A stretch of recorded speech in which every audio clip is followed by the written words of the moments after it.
Happy Whiskey Wednesday, everyone. This is the Bourbon and BS podcast. Welcome back. Episode 200. Thank you guys for joining us for 200 episodes in here. Got Nate Hale next to me. We've got some people in the garage, including Dustin Bovey's back. Woo-hoo. Got a hall pass for the week, the holiday week, which is awesome. Appreciate having you guys all here. For those watching the video, of course, as soon as we went live, the signal went low. So hopefully you guys won't lose us. Stay tuned. Hopefully it'll clear up here in just a second.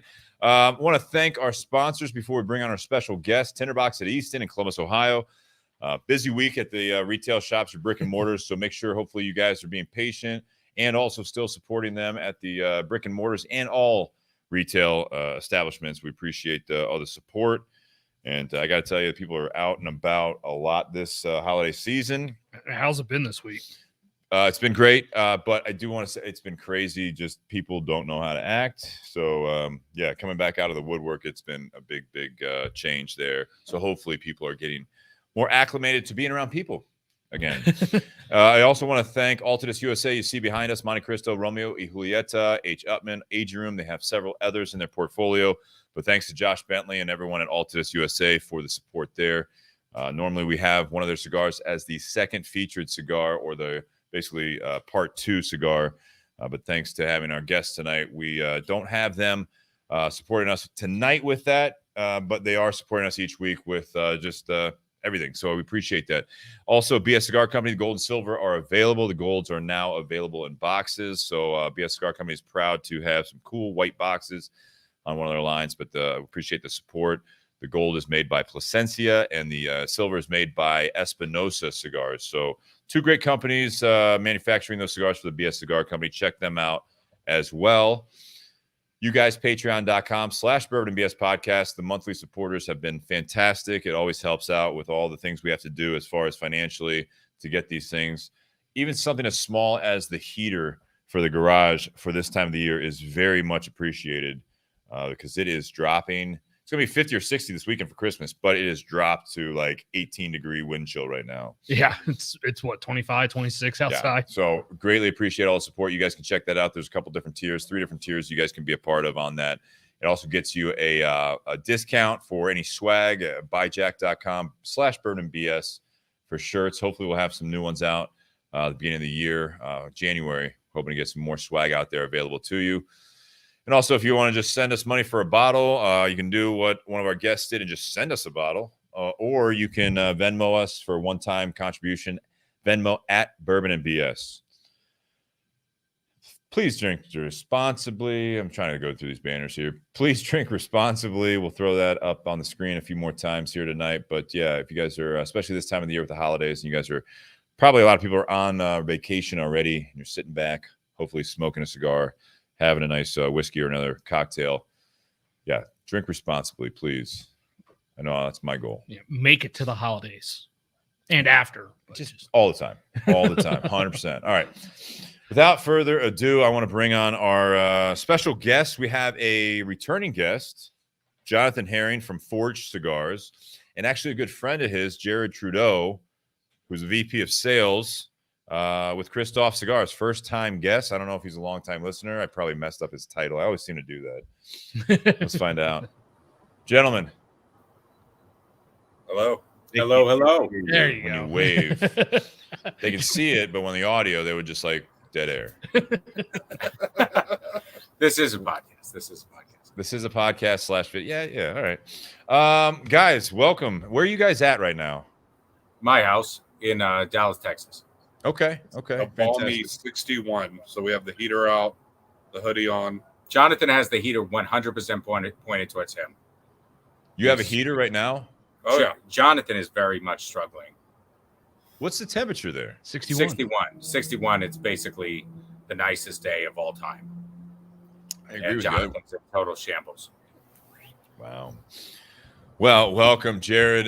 For the first time, Jonathan, welcome back, and appreciate you guys joining us tonight. We are going to be smoking a special cigar, it seems like, to you, Jarrid, right? I mean, this is it's got your initials on it. It is the Signature Series, JT Signature Series, correct? Yep, that's right. So before, and I want to remind everyone also there is something that you can do. If you're not going to do, or and that's totally fine. Everyone does their own thing. At the very least, if you're not going to do like the Patreon, if you guys are enjoying the show, you're not going to do like swag or whatever. Share it. That's what I'm going to do as we get started. So when you're watching the live feed right now, when I start looking down at the iPad, that's not me being rude to the guests. It's just simply that's me sharing the feed right now, trying to get more people involved in the conversation. So guys, that's the best way you can support the show, is just to get the word out. If you're enjoying it, enjoying the guests, what we're drinking, smoking, what we have to say. So so Jarrid, do you want to start with the cigar, or do you want to just kind of like we'll start with the bourbon? I think we're going to spend more time on the cigar and you with Kristoff. Whatever you guys usually do, I'm totally cool with. And first off, I just want to show you guys a little something special for the 200th episode. That's right. Hang on. Let me put you on the main screen here. Let me do solo layout here. What we got here? This is a shirt I bought for the 200th episode. So yeah, he got a special hashtag Team Nate. Yes, baby. that's Can't awesome. go wrong with hashtag Team Nate. So I love it, Jonathan. Thank you. Jonathan. Yes, sir. I have no idea what that means, but thank you. I thought we were cool, man. No, man. I'm Team Nate all the way. Cool. All right. Well, it's good having you guys on. We'll That's a hot start. I'll see you check next in with week. you next time. Jarrid, let's reschedule you. I got it. I understand completely. Yeah. Let's do the whiskey real quick here, and then let's jump in, because I don't want to like necessarily breeze through the whiskey, but like I said, I think we're going to be talking about the cigar a lot more this evening, and cigars in general, just because we have you two great guys on. So we have the let me get the banner up there. The WB Saffell. Is that how you say that? I think Saffell. Mm-hmm. And this is Kentucky straight bourbon whiskey, 53.5% alcohol, 107 proof. Very cool. It's a fifth, so 375 milliliters here. There's a little bit of a story on the bottle, but you got a little more information, correct? It's from Wild Turkey is the actual distillery, correct? Which nowhere on the bottle does it say that. Not one place at all.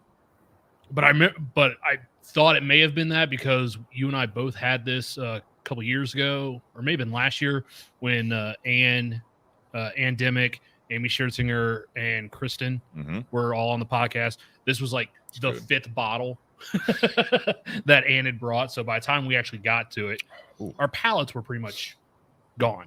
So was I. Well, yeah, you were trying to lead that podcast, and it was like herding cats. Yeah, that was. At one point, I had to tell Kristen, she's like questioning. I was like, "Well, I am the host of the show, so I mean, that's one thing." Yeah. Sorry to interrupt. Yeah, so it is a Wild Turkey product. I don't believe this is available in Ohio, and it's about a $50 bottle for a $375. So it's not. Jonathan, cheap. you purchased this, correct? Yeah, so the quick story behind it, I had a poker group that I played with in Kentucky every week during COVID. And my last Saturday in Kentucky, this older guy that I've been playing with for a year, probably 65, 70, he brought me the bottle to the last poker game in a paper bag. And he was like, "Buddy, this is my favorite whiskey. I've been drinking Kentucky whiskey my whole life, and I love it." So it was a special gift to me. So it's one of those things that you got that tied into it.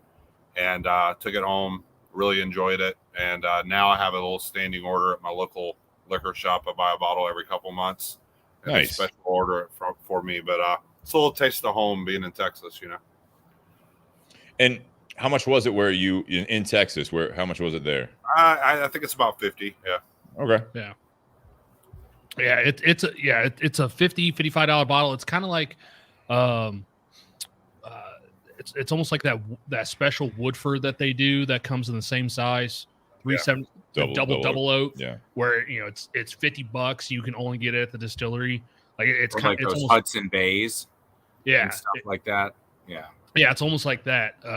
This is available on shelves. I just don't think it's available in Ohio. Last I checked, but it is a Wild Turkey product. So Wild Turkey pretty much just has one mash bill that they make all their whiskey with. But they don't release a whole lot of information about it, but supposedly this is a blend of 6, 8, 10, and 12 year whiskeys. that go 6, into 8, making 10. this. Yeah, 6, Okay. 8, 10, and 12. So basically anything from 6-year to 12-year blended together to make this product. And for one thing I noticed, for it being like 107 proof, it's actually got kind of a lighter color to it. It's kind of got more of that golden amber or honey color to it. I mean, almost like say Angel's Envy. But it's definitely not as like that dark caramel like we've been seeing in a lot of bottles recently. Yeah. Like we've had a couple recently that were like 110, 113 that were just very, very dark caramel. This is definitely not that, which, so I mean, it's interesting being that kind of proof, but still have that lighter color to it. Jonathan, why do you like this other than it's a taste from home, basically? I don't know. I'm partial to sweeter whiskeys, and I feel like it's got a lot of sweetness up front with a little spice on the back. And for me, it's not a drink it all night whiskey. It's a have a glass or two, and I don't know. I think it pairs really well with cigars. It doesn't overpower them to me, and it's got a lot of nice flavor notes to it. I mean, Nate's the flavor note queen, but king. But I think a little bit. It's good. Yeah, but I think it's just a really solid whiskey. I mean, I said it's not your everydayer, but it's a nice little special occasion. And I'm a wild turkey guy. I love a lot of wild turkey stuff. Yeah, and this definitely has that kind of wild turkey nose to it. You know, but being that it's a $50 bottle for this size, I mean, that means you're paying, you know, 90 or 100 if it was a full 750 bottle. So, yeah, a little bit of perspective. That's probably one of the reasons why, Jonathan, you say you have a standing order every couple months, because this is at $50 for this size bottle. Like, you don't want to kill this in a night. No, it's also fun too to just have a bottle that no one's hardly had. So when they come over to the house, it's just a different bottle, got a cool story. It's something different. And I knew that you guys have drank everything, so I was trying to get something that you guys hadn't featured on the show. No, we appreciate that. We had it. We didn't necessarily feature it or talk about it. And like I said, it was, you know, like the 4th or 5th different whiskey we had that night. So neither one of us really remember what it tasted like back then. True. Yeah, I mean, the story. You guys enjoy it. Yeah, William Butler Saffell began distilling as a teenager, it says, and then in 1889 built his first distillery. It was in Lawrenceburg area, pre-Prohibition. But I do like how it says on the bottle, just to kind of touch on that, distilled and bottled by the American Medicinal Spirits Company, Lawrenceburg, Kentucky, USA, product of USA. With grit, determination, and his signature sour match, his delicate golden Kentucky bourbon became a treasure of pre-Prohibition America. It's just a really cool marketing thing, too. You know what I mean? Yeah, it is. I mean, it's an absolutely gorgeous, like, old school art label. Based on perspective, if you look at that, guys, like he's either very closer to the artist or he is extremely tall. Based on the perspective, which I thought was interesting. You know, kind of. I think it's 7'6" is what I read. He's what? 7'6" is what I read. So it's a very small Yao Ming territory. House. I don't think you read that. All right, what do you think, Jarrid, of the whiskey? I like it. I think for 107 proof, I think it's a lot lighter, like you said, Nate, than I would have expected. It's lighter on the palate. I think it's lighter in color than I would have expected as well. I think to one of the commenters said, like, I think it was heavier in the blend on younger whiskeys potentially than the older whiskeys. But I really like it. I like Wild Turkey though. Yeah. So I also like sweeter whiskey. So this definitely doesn't drink hot like a lot of other stuff that I've been drinking lately. Like we warmed up with some Prohibition, some Old Forester Prohibition. Nice. And that drinks decently hot. It's not super crazy, but it drinks decently hot. But switching to this, it's totally different. Yeah, I would think that it's a little bit more subdued than what you were drinking before with the 1920 there. Yeah. So I think I agree with all of you guys on this, like the sweetness of it, you know, a little bit of that heat, the spice in the back. There is a bit of like that creaminess, like the A little bit vanilla, I think, a little bit to it. You know, something like that. Vanilla pushing like butterscotch, but it's like it got that like mid notes of being, I think, kind of creaminess to it. And that could come from the older barrels. Could have been. Getting more of that wood content. And I haven't lit up the cigar quite yet, so I'm gonna do that now. Well, I get the sweetness that Jarrid and Jonathan are talking about. I also get a little bit of nuttiness up front. More like a with the spice that's there, like it comes across more like a walnut, not like necessarily a sweet nut, like an almond or pecan, something like that. But and then the finish, it does have kind of that, what I think that traditional wild turkey spice finish. Yeah. Like it comes across like it's a higher rye content in that mash bill. Dry, like tanniny, like a wine, like it has that very dry finish for me. Yeah. I can see that. Yeah, for sure. I just like the way it tastes. Nailed it, Jonathan. Thank you. Jonathan, tastes good. I like it. It's real good. Has a good finish, good start. It's good. Good bottle. Jonathan Aaron. It's good. All right. Yeah. Let's move on to the cigar here. If anyone has any questions, and I'm still got my screen up on sharing, so I'm not looking at the comments yet. So if you see any questions on there, let me know to put them up there, because I'm going to try to do that throughout the conversation. That's what's nice about having Dustin back in the garage, is he's actually commenting, answering a lot a lot of the questions and communicating with people back and forth. So it's kind of nice. Fantastic. Dustin, welcome back. Welcome back, Dustin. let me guess. That's going to be your next T-shirt. Son of a bitch. Jarrid. So we're smoking the Kristoff Signature. Is it JT Signature Series or Signature Series JT? JT Signature. All right. Only reason I say that is because the primary band, it says Kristoff Signature Series, and then it had a foot band on it that says just JT. Yeah. Yeah. Yeah. So this cigar was kind of like a passion project for me. I've been in the cigar business for 10 years. And I've always been the infrastructure guy. I've always kind of developed when we started, 17 years ago, we were shipping cigars out of Glenn's garage and had cubicles in his basement. And now we sell cigars in 40 countries. Totally different business now. And I was Kristoff's first in-house sales rep. Okay. So my market paid for the next one, which allowed me to hire and train somebody, which paid for the next one. So until we have 10 reps here in the United States, and then, like I said, 40 distributors worldwide. Basically, it was a classic cigar business kind of shit, where the guy, 80 years old, he named Rolando Villamil. He runs our factory. He's made every cigar that's ever been made for us.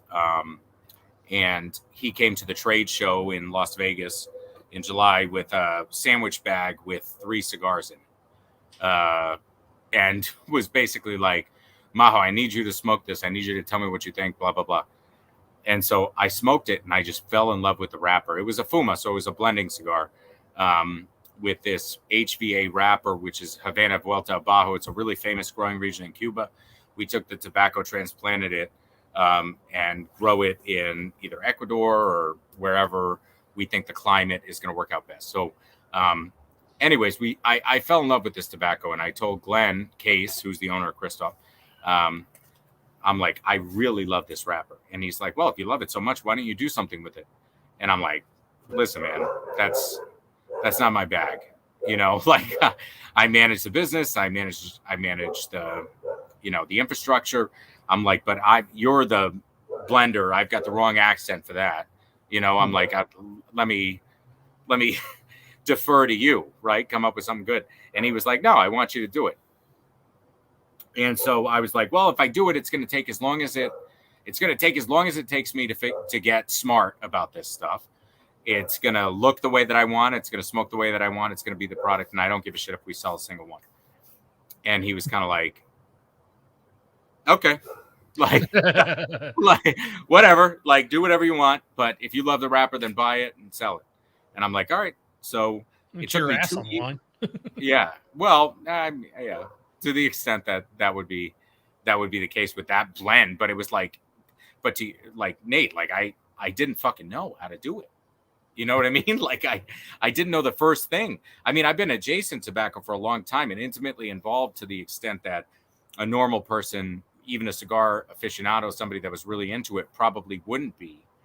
But that being said, I didn't know about the blending process in a real way. The experience that I had with the blending process previous was I would get a box with secret samples and they would be like, hey, tell us what you think of this.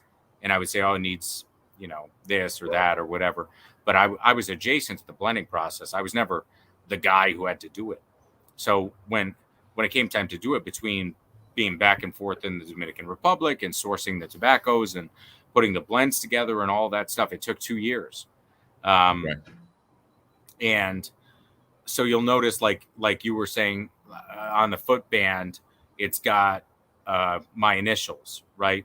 And Right. those are in the Red Sox Patriots colors, which I know that's why it's a footband, so you can take it off. No, I was wondering why it was a different color. Yeah. Yeah. So that's as a throwback to where I'm from, which is New England stuff.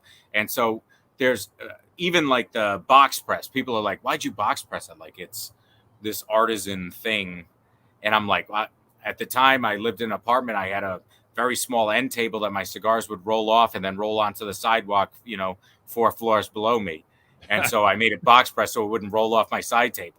And there's no like magic reason for any of this stuff. But I just there is a reason though. There's a reason though. I like that. Oh yeah. And it's a very practical, like normal reason. So some of the tobaccos that we worked with, like the HVA wrapper, I loved. Sumatra is one of my absolute favorite flavor profiles. So, and we're going to smoke one a little bit later. But I love that profile. So that the Sumatra binder, it has Dominican, Nicaraguan, filler. And there's actually a half a leaf of San Andres in the filler for that earthiness and stuff like that. So the emphasis was on great quality construction tobaccos and Ray's right. Ray's a smart man. I'm reading the comments. Ray's a smart man. So yeah, that's the perfect reason, right? That's why they make Jack Daniel's bottles square. So when you slam on the brakes, when you get pulled over by the cops, it doesn't slide out from under your front seat. So I don't know if that's true or not, but I like that. Yeah. So Again, that's please why, drink responsibly, everyone. Please drink responsibly. Yeah. Bourbon Only beers, while yeah. in the passenger seat. Yeah. Right. So- Sure. Yeah. Yeah. That's legal. So anyways, this project was really something that was really important to me. And then the way that it ended up getting out was, at the end of the day, all of a sudden I have all these cigars and it's like, what do we do with all these cigars that I loved, that I was into? And so I gave it to my friends. It's not in any of our marketing material. It's not in any of our packaging kind of promo stuff. It just goes to people that I have a relationship with. So you can buy it at stores like eventually your store, like you can buy it at a lot of stores, but it's not online. It's not anywhere that you can particularly find it. And it's just a really special thing for me, to be able to throw back to my roots and develop a project on my own. And it really showed me what you don't know about the industry, even being around it, as long as I have it it. was a fun project for you. Obviously, it didn't take you out of your current role, but I mean, you said this is something that is not readily available for any, like, as far as like, so Kevin is in this area, in the Columbus area where we're at, Kevin's the rep. This is not something that he can just go out and sell, or is this something you have to have a relationship through the rep or through some sort of connection to that account that you like the cigar? Yeah, exactly. It's kind of like because it's just what I like, it doesn't make sense to put it in stores that the customers don't know me, the people that are there don't know me. You know what I mean? Like I do know what you mean. I think it's a fun project, and I don't know what the viewpoint from like Glenn is, but if it's a good cigar and you guys are able to produce it, if you have the yield, if you have the tobacco at hand, it'd be something that could always be a nice release at a trade show or something like that. For sure. Not necessarily. It's great that your name would get out there even more, obviously, but it'd be something that not everyone knows Glenn Case. Not everyone knows why they're called Kristoff either. So to that point, not to necessarily debate you on that, but if you have a good product and you like it, I'm sure you get a lot of positive feedback on it. So it could be something you explore a little bit further to have like a JT series almost. You know what I mean? If you continue, we have thought about it, Mhm. but and and I'm sure this is nothing new to the listeners or to anybody that's involved with this podcast, but like the supply chain right now is such that it's extremely challenging to manufacture products that are one-offs. I need the stuff that customers are asking for, 100%. not the stuff that they're not. But I totally agree with you. I would love to release this wide and put it out in other places, but also kind of, do we have to? Like, No. I like the idea of having it in stores that are interested in the blend and are passionate about selling it and stuff like that. I really like that idea. Yeah. I'll tell you, like, from my end, I was a Kristoff rep, so that's what I did. Jarrid is a character. I don't know if you guys have figured that out yet. Not yet, actually. Yeah, so he's a character. So the kind of cool thing is he would always kind of leave his mark on a store when he came in, and we would do an event, and it was always a good time. And I think the cool thing with that is, like, the stores that carry the JT are ones that he's done events with, or that he's developed a relationship with through media or podcast or something like that. So when Jarrid gets to know your customers and hangs out with them and hangs out with the owners and stuff, it's usually a good time. So I think it's a fun thing that guys remember the event or whatever special thing happened, by, and it's kind of a cool project. It's something different to thank the shops for the support. You know what I mean? No, I get they it. Get a cigar there, and it's not. I think that the event only LE culture in the cigar business is torturous. I think it's the worst thing that happened to the cigar business. If you have a great idea, to your point, Steve, if you have a great idea that customers love, why wouldn't you fucking make more of them? It doesn't make any sense to me, unless it was cleaning out a shelf in your aging room. It doesn't make any sense to me to do these LE projects of tobacco that's widely available. So, and to the point of like what the topic is for part 2, healthy competition. I mean, that's something that you have to look at. If you start cannibalizing your own brand, then you also have a problem. You put this out as a regular production. What is this possibly going to take away of your own market share within your own portfolio? That's always a threat too. So it is, but we don't eat our own lunch, Steve. You know that. Like, we eat other people's lunch, like, and not us particularly, but all these other companies. Like, we aren't going after. We're never like, hey, I've got a great new SKU. Why don't you switch out this one? And this is the right way to do it, by the way. No, Steve. Like, and this. I say, hey, this cigar isn't selling particularly well in your store. Why don't we switch it out for something that does perform? Yeah. If every rep came in there and did that, you would have like the hummingest store in the United States. But they don't. They come in. I meant it from the consumer standpoint. You're right. You're right. So yeah, it's typically, like I said, it's not only in a humidor, as far as what's available space wise, but sometimes it's about, like, if you have a loyal customer, say a Kristoff smoker, and they're smoking, say, 1 or 2 cigars a day. Well, once you release a new, like, favorite to them, I mean, this goes across the board, but with, like, you said, a limited edition or, a small run or something like that. If you do that, that might hurt the other ones, because they're not going to be smoking a third cigar just because they like a new cigar. Typically, they're smoking. Totally right. Their hobbies are going to stay fairly consistent. So, but it's always a give and take there. With this, how many cigars, if you could? I mean, how many cigars per year or per production period are you making of this particular JT signature series? To keep the stores that are doing business on it fed, and they sell it. The stores that have it sell it really well because it's interesting, it's exclusive, and the stores have a relationship, like I said, with me. We probably do 1,000 boxes or so a year, not an enormous amount, but enough to keep those stores fed. And again, we haven't tried particularly hard to put it out there in a way that we want to sell it wide. Well, I think that's kind of a smart thing to do. Like, the shops that you're selling this to, they sell a lot of Kristoff. Probably they have that relationship with you. They're doing good business. This is just another cigar that, since they sell so much of the Kristoff brand, it's just another cigar that they'll be able to sell. And then that can develop that word of mouth to where then other shops may look to try and get you in there and develop that relationship because they've heard such great things about it, that then they try and bring on more of the Kristoff products. That way they can get this in, and that word of mouth is how you grow that over time, instead of just throwing it in a bunch of stores and then it just sit on a shelf for 6, 8, 12 months. Yeah, I'm not a decorator. I like that. I'm not interested in that. I want to sell cigars to people that are going to sell the cigars. Yeah. So that's the that's been the focus. That's been the focus. You said, what was the wrapper you said? I heard you say HVA. Yeah, Havana Vuelta Abajo. It's a really famous growing region in Cuba. So like the only other thing that you might have heard of that uses that tobacco in a meaningful way is what's up, dog? Is Diamond Crown.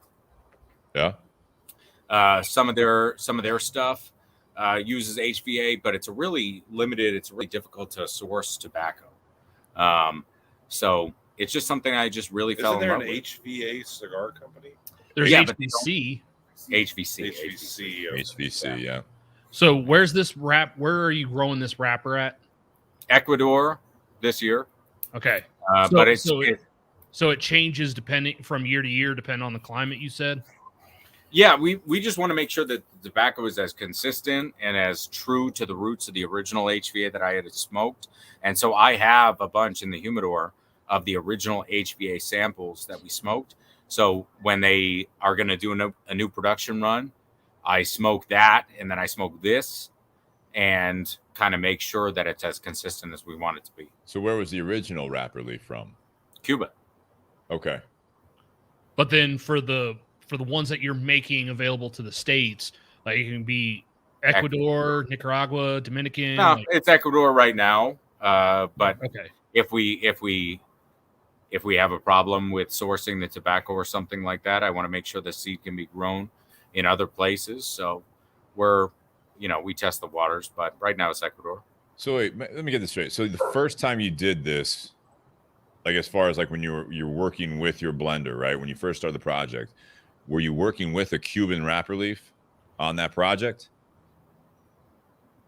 Was that a yes? Yeah. Yeah. It's interesting. So did you grow that leaf in other countries and then settled on Ecuador? No, we grew it in Ecuador. It was consistent. It was good yield. It smoked great. Okay. And it was everything that we wanted it to be. So we had no reason to kind of Johnny Appleseed it across the Central American region. I was just curious. I mean, I'm looking at the wrapper leaf. Did it have a similar appearance as well? Yeah. To that wrapper leaf? That's dark. Yeah, this is more like Rosado kind of looking. Right. I was going to say, it's got kind of that Colorado Claro or something look to it. Yeah, that reddish. yeah. That's and I love that tobacco. I love those things. Like my profile is I have a mild medium profile. Okay. So it's very Cameroon, Sumatra. That's kind of the world that I typically live in. Which Tim mentioned, he's a big fan of Sumatra from Kristoff. I think the Sumatra is the best cigar that we make. I think our Sumatra, like Tim mentioned, is the best. It's probably the best cigar that we make. But again, like, and Steven, and you can correct me if I'm wrong, but like in your store, there are guys that smoke mild cigars. There's guys that smoke full body cigars. That makes up probably 70% of the cigar smoking community. And then there are the guys that smoke the medium body cigars in the middle that are not as regularly. They're not as regular. Like, and Nate, you worked in cigar shops, like these guys come in, they either want to get their ass kicked or they want to get their ass petted. It's like it's one or the other. I've noticed recently with this, and we talk about on the show quite a bit, is that similar to, I mean, you've been in the industry, you said, for about a decade or so, correct? So I don't know, have you remained fairly consistent being more mild to medium as far as what you prefer, or have you done what I've found a lot of times, both with the bourbon world, also the cigar world, is that you have, to your point, you have a lot of people that they stick with just, I've been smoking Fuentes, that's all I smoke. I like the milder Dominican blends, all this stuff, and that's all I smoke. They won't even touch something that is even medium definitely not full bodied. Then you have the other ones that as they learn, or depending on the shop they go into and what they're recommended, they will probably like start inching up. Now all of a sudden they're looking for Ligero bombs and all this stuff. And then over time, it starts settling back down to flavor, not just the strength. So, I mean, I get what you're saying. There's like those loyal, mild guys. There's the loyal, full-bodied ones. And then you have those people kind of in the middle that kind of dance back and forth. They never go 100% full. They never go 0% mild. They're kind of like somewhere in that category of, it depends on what they're eating or drinking. It depends on what they kind of they're going for flavor, which is what I can appreciate what you're talking about with this cigar, is that you barely even talked, if at all, about the strength of the cigar since we've talked about it. It's all about what you enjoyed flavor-wise, which I would say, and I don't know, I would venture on my side, I'd say this is a nice medium-bodied cigar. What do you think, or what is your intention, or how do you view this on your own cigar? Yeah, I think it's a medium-bodied cigar. I think the trend in the cigar business right now is people will smoke a cigar and they'll say, "Man, this is really strong," and you'll be like, "No, it's not strong. It just tastes like shit." You know, like that's that doesn't, like, there's a huge difference between cigars that are strong and cigars that just taste bad. And it's really easy to make cigars that taste bad. It's really hard to make cigars that taste strong. And so I think a lot of people take the easy way out and just make bad tasting cigars with green Ligero and stuff that just doesn't work out the right way. And they say that it's a strong cigar. And it's like, that's on the retailer, right? Like, the retailer's prerogative is to make sure that the customers understand the difference in these blends and stuff like that. And we really rely really heavily, especially at Kristoff, because all of our cigars are very medium full or medium or mild medium. We don't make anything that's bitter or harsh. You know, I smoke cigars all the time and I'm like, fuck, I can't smoke that. Right. And they're like, what do you mean? Like, we make cigars for men. And it's like, yeah, you're right. You're right. Yeah. Men with no palate. Cool. You know, like, it's like this, cool. This cigar might be strong, but it just doesn't taste good. You know what I mean? Like, it just, I do.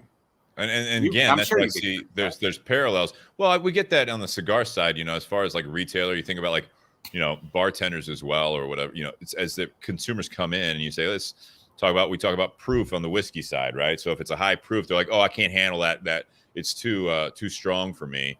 And we've talked about on the podcast, that doesn't always mean that it's going to taste that way. Same thing when you talk on the cigar side, it's like, well, this is a pretty full body cigar. We're like, I don't want anything harsh. I don't want anything that, like, you know, really kicks me in the back. It's like, that doesn't equate to strength. That's all about, you know, how it hits your palate, one, and then also is the balance of the cigar. I mean, you can have a pepper bomb, you can have all that stuff, you can have the harshness, but a lot of times, I think, to your point, it's something that either doesn't agree with your palate, or it is the tobacco being used in that cigar somewhere. And like a lot of recipes for food, even, there could be like one leaf of, like you said, like a green Ligero, like a Ligero that's not aged as much, and all of a sudden that's overwhelming someone's palate a lot of times. So but I feel like it happens in the bourbon industry so much, like with all the proof whores out there. I mean, like, there's a lot of guys that will not drink a bourbon if it's not a super high proof whiskey. And it's a thing that happens in the cigar industry or the liquor industry. And I feel like, you know, a lot of times you get away from flavor with that, and it's all about making it as strong as humanly possible. Right. And there are customers at every bar that want a shot to the back of the throat, you know, like a rough shot.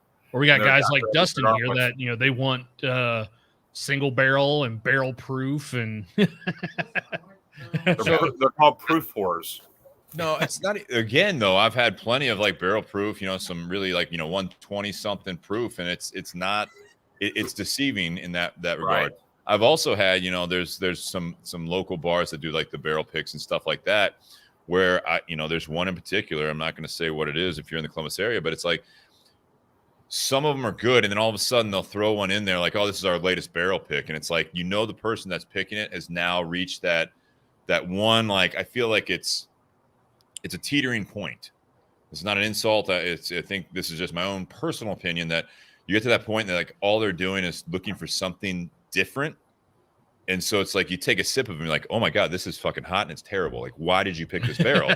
Like, this is insane. Like, isn't it like that's just such different notes. I'm like, yeah, bad. Like, this is really bad.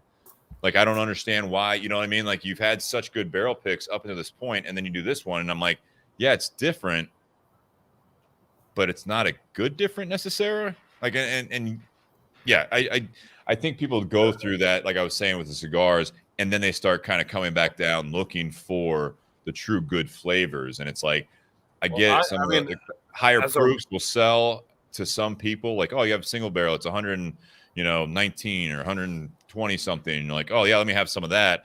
And you're so caught up in the proofs, and your palate's already wrecked because you've already been drinking something else. And you're like, yeah, this is really good. But then I think you do start scaling back down, or some people start doing the proofing down themselves on some of those, and they're trying to find good flavor. And I do admire that, Jarrid, that you're going for flavor again. I want to keep reiterating that. I think as you get into this, I'm not going to tell anyone how to drink or smoke, but I think you really should be seeking good flavor, because that's what I think it's truly about when you're enjoying something like a cigar or a glass of whiskey or bourbon. I'll say, like, when I started smoking cigars 12 years ago or whatever, I immediately got into full bodied. I wanted to pop on that cigar, you know, like I wanted to feel like I had a cigar. And I know me and many other reps that we smoke way too many cigars. I think a lot of us have gone back down to that mild to medium range as our everyday cigars. The Partagas Cortado is one of my absolute favorites, and it's one of our new Partagas, and it's a Connecticut, and it's every morning with coffee cigar for me. But flavor becomes paramount when you're smoking so many cigars and you're going through all this stuff. And I think it's almost more fun in a way to get flavor out of a mild to medium, where you're getting hit with that just pure flavor, and you can actually taste that tobacco, and it's fantastic. See, when it comes to cigars, I've always been someone who's been all over the board. I don't pigeonhole myself into like one particular strength or flavor profile.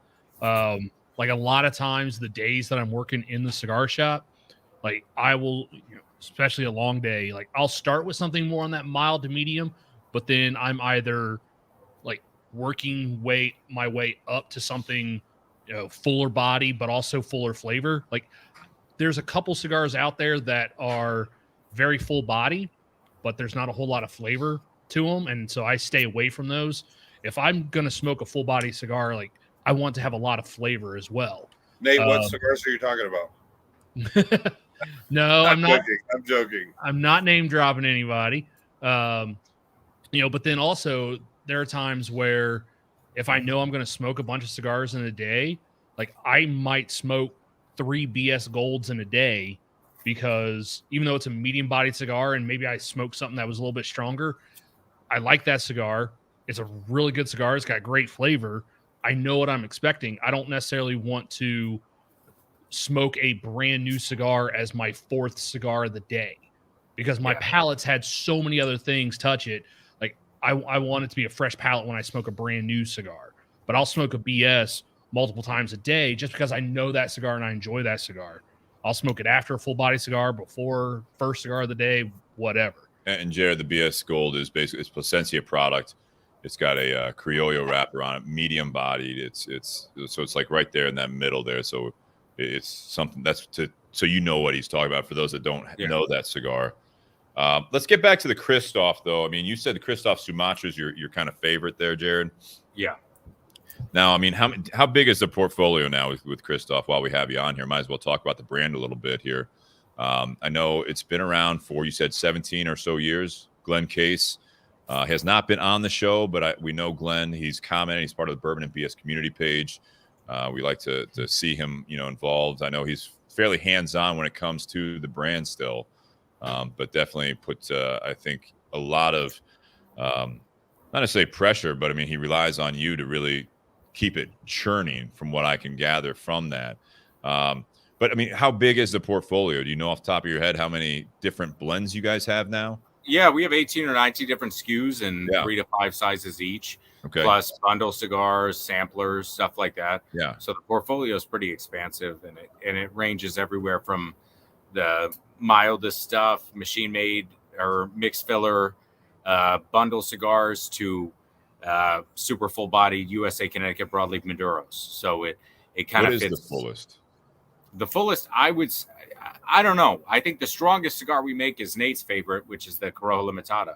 Yeah. Really? And I think that's the strongest cigar that we make. It's not a Maduro. But I also think like people see Maduro and they think that it's going to be really strong. Kristoff Maduro is not a strong cigar. Not at all.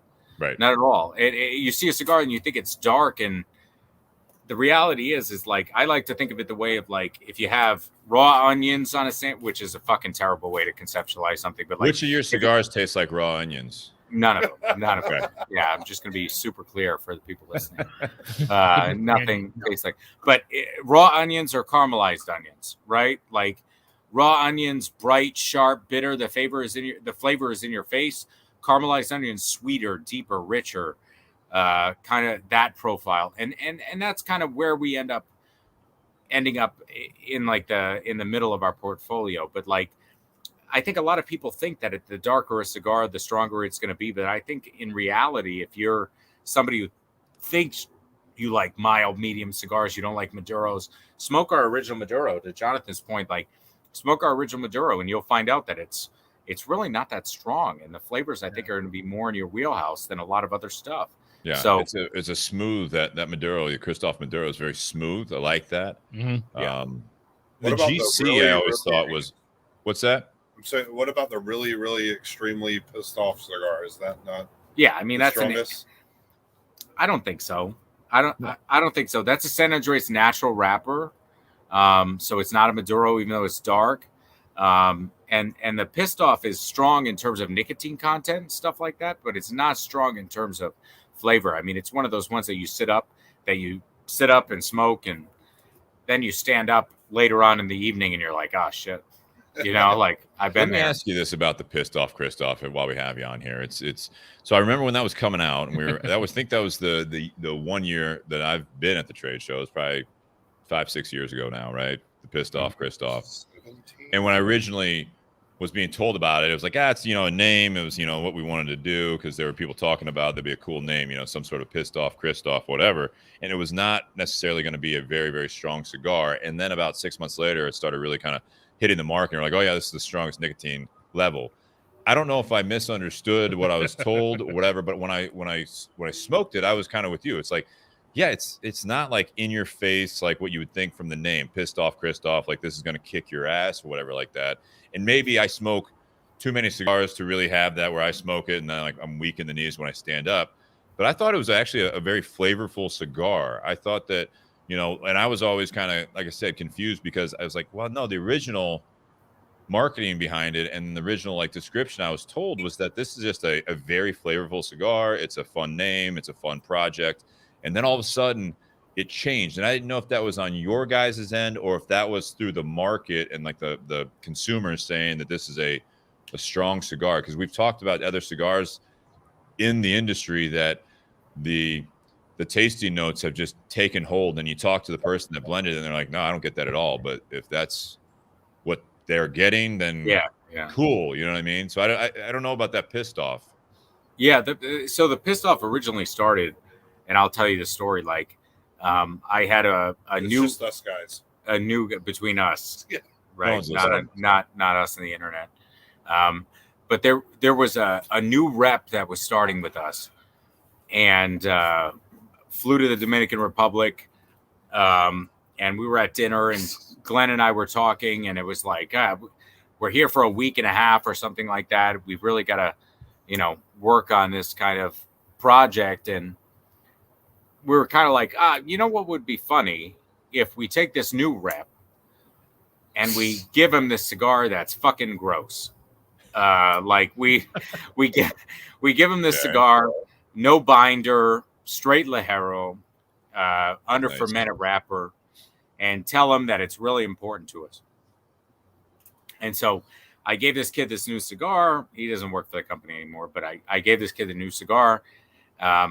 And I'm like, listen, I really need your feedback on this. This is important. We're only here for a few days.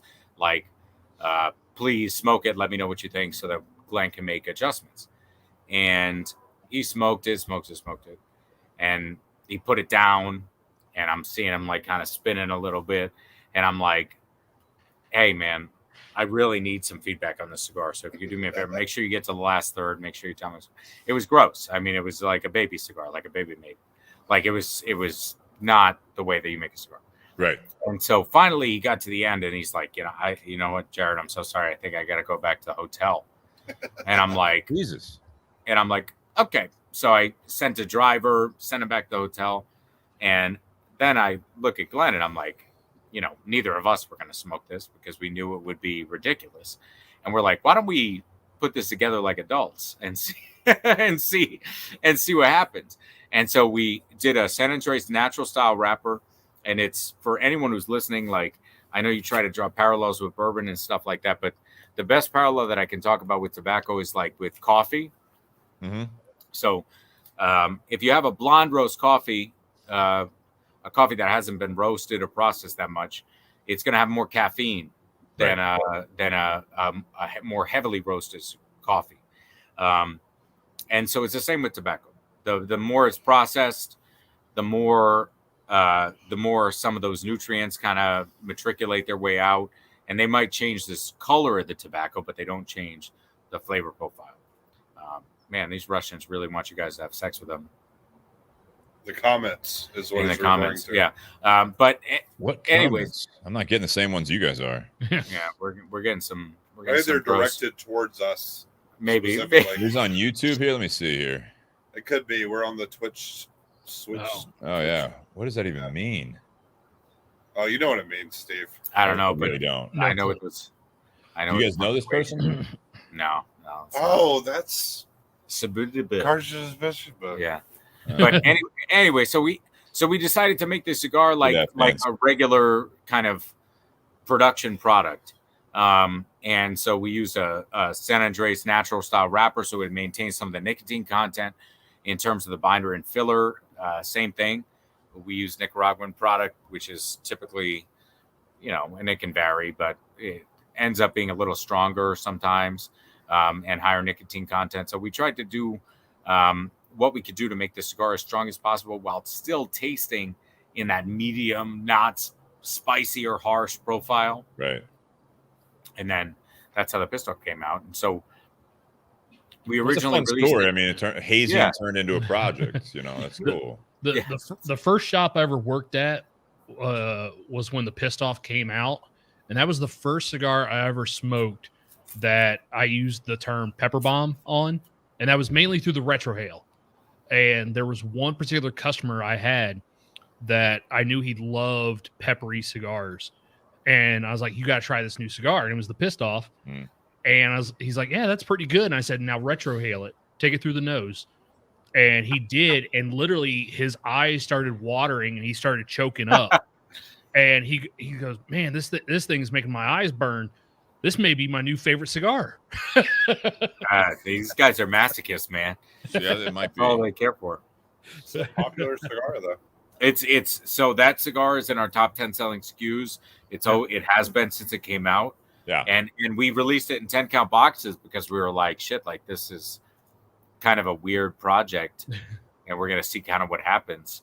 But it ended up being a super, super important cigar for us. Well, clearly it's highly marketable, which is a lot of fun too. It's a great name.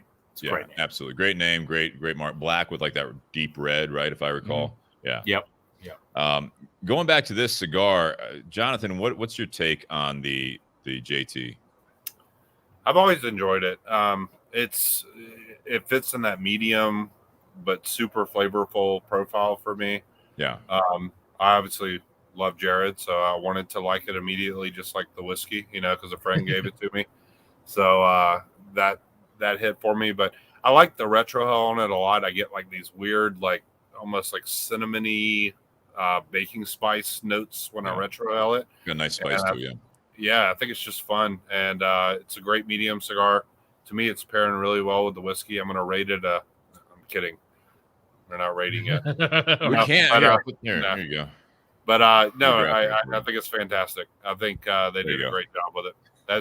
That'd be a smoke I would smoke any time of the day. Nice. And then Jarrid, for you, this included in the portfolio. Sumatra's still above this as far as your favorite Kristoff, or is it a toss up, or how do you Yeah, view that? it's kind of a toss up. I mean, this is a cigar that I blended for my palate, Right. so it obviously fulfills whatever it is I'm looking for in a cigar. But the Sumatra, I think, is just one of the best production Sumatras out there.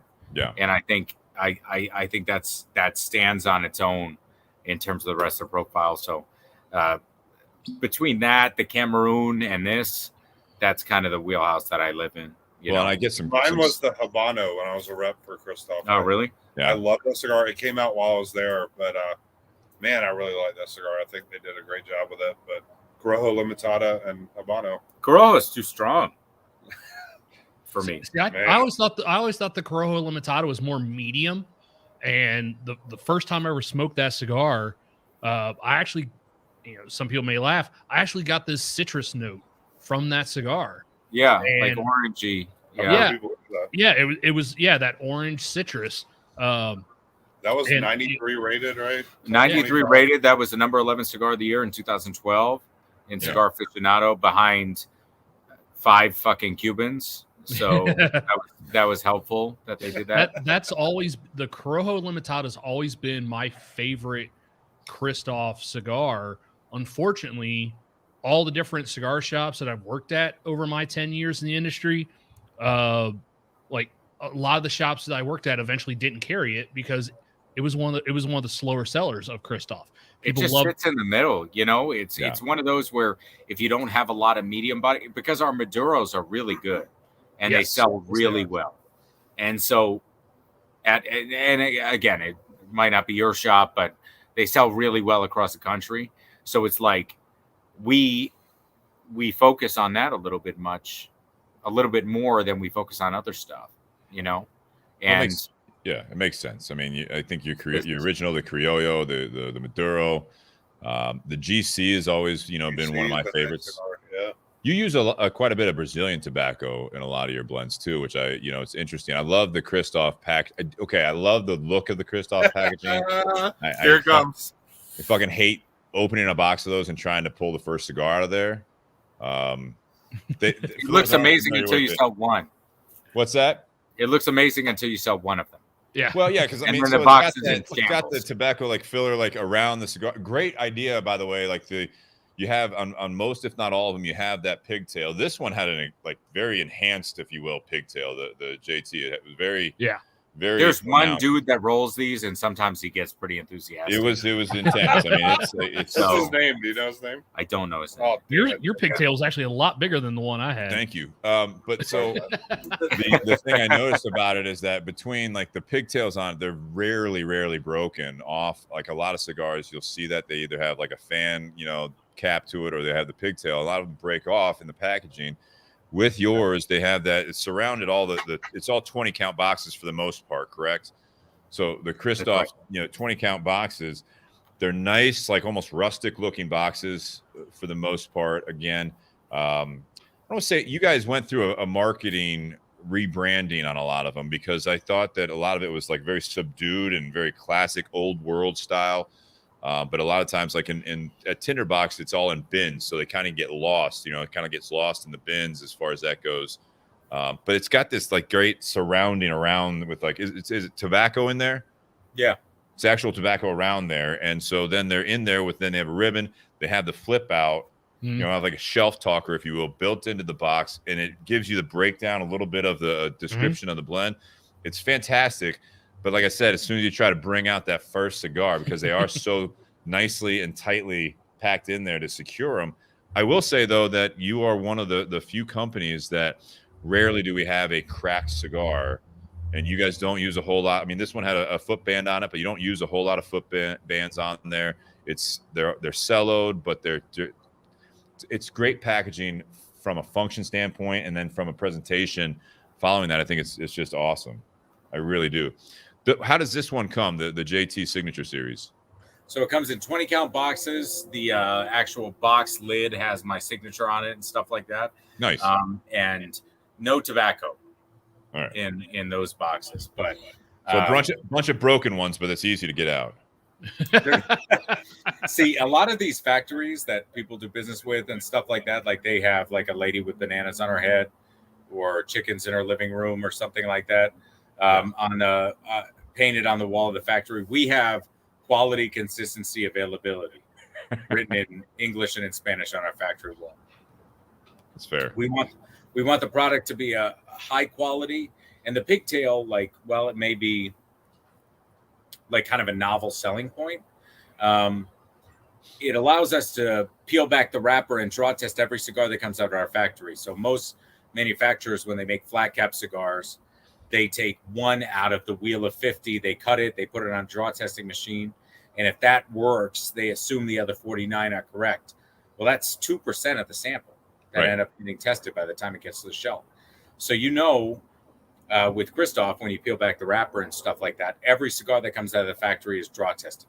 If it's draw tested correctly, that means it's going to burn correctly. If it burns correctly, that means it's going to smoke the way that we intended it to.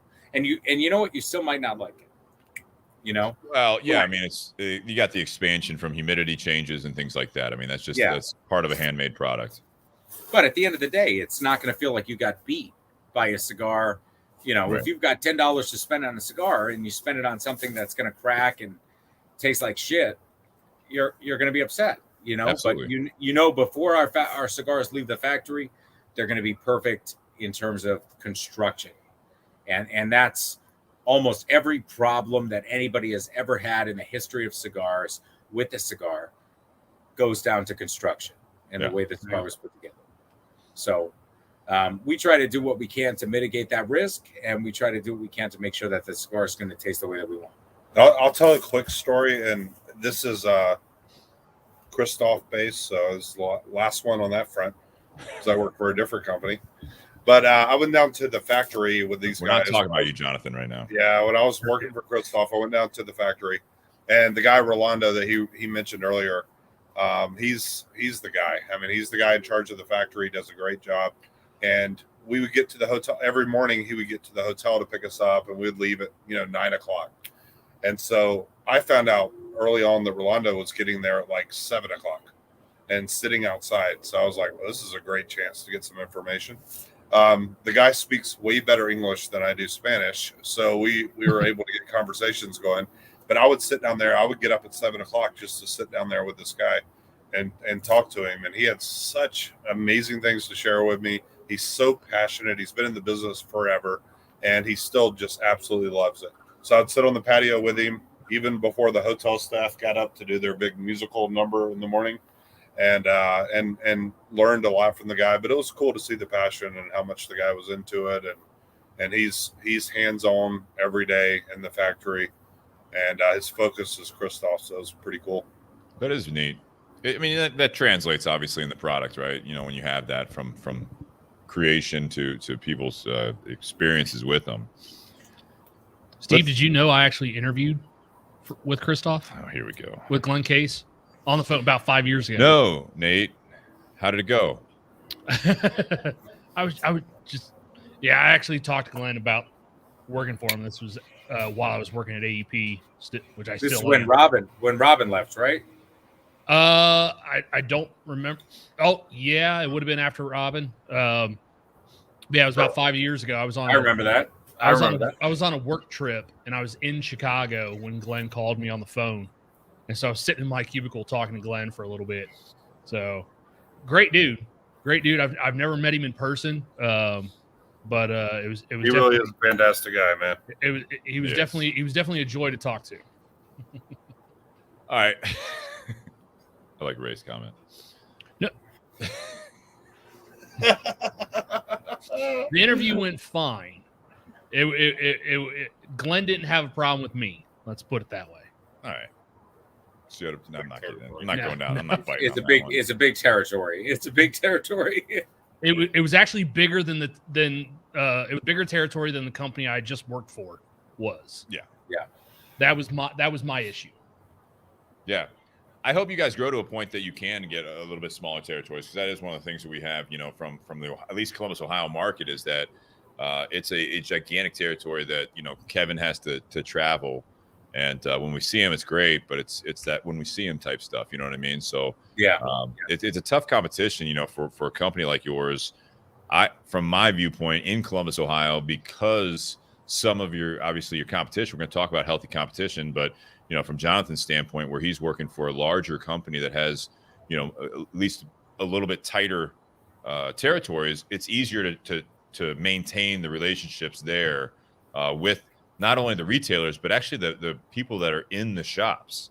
You know, I think that's a big thing too. You know, That's it's more like, important almost. yeah. So like when Glenn was, you know, really pushing his own company, it was you and, you know, as being the first, you know, you said first real employee on that side of things. It's like you're hitting the pavement all the time. And it's just, you're trying to, like, when people identify with Glenn early on, well, they're going to start buying Kristoff cigars usually. So there is that aspect of it. But I do want to get to the rating here for part one as we're rounding out here. We're a little over an hour on part one. So I'll go to, let's go to Jonathan first.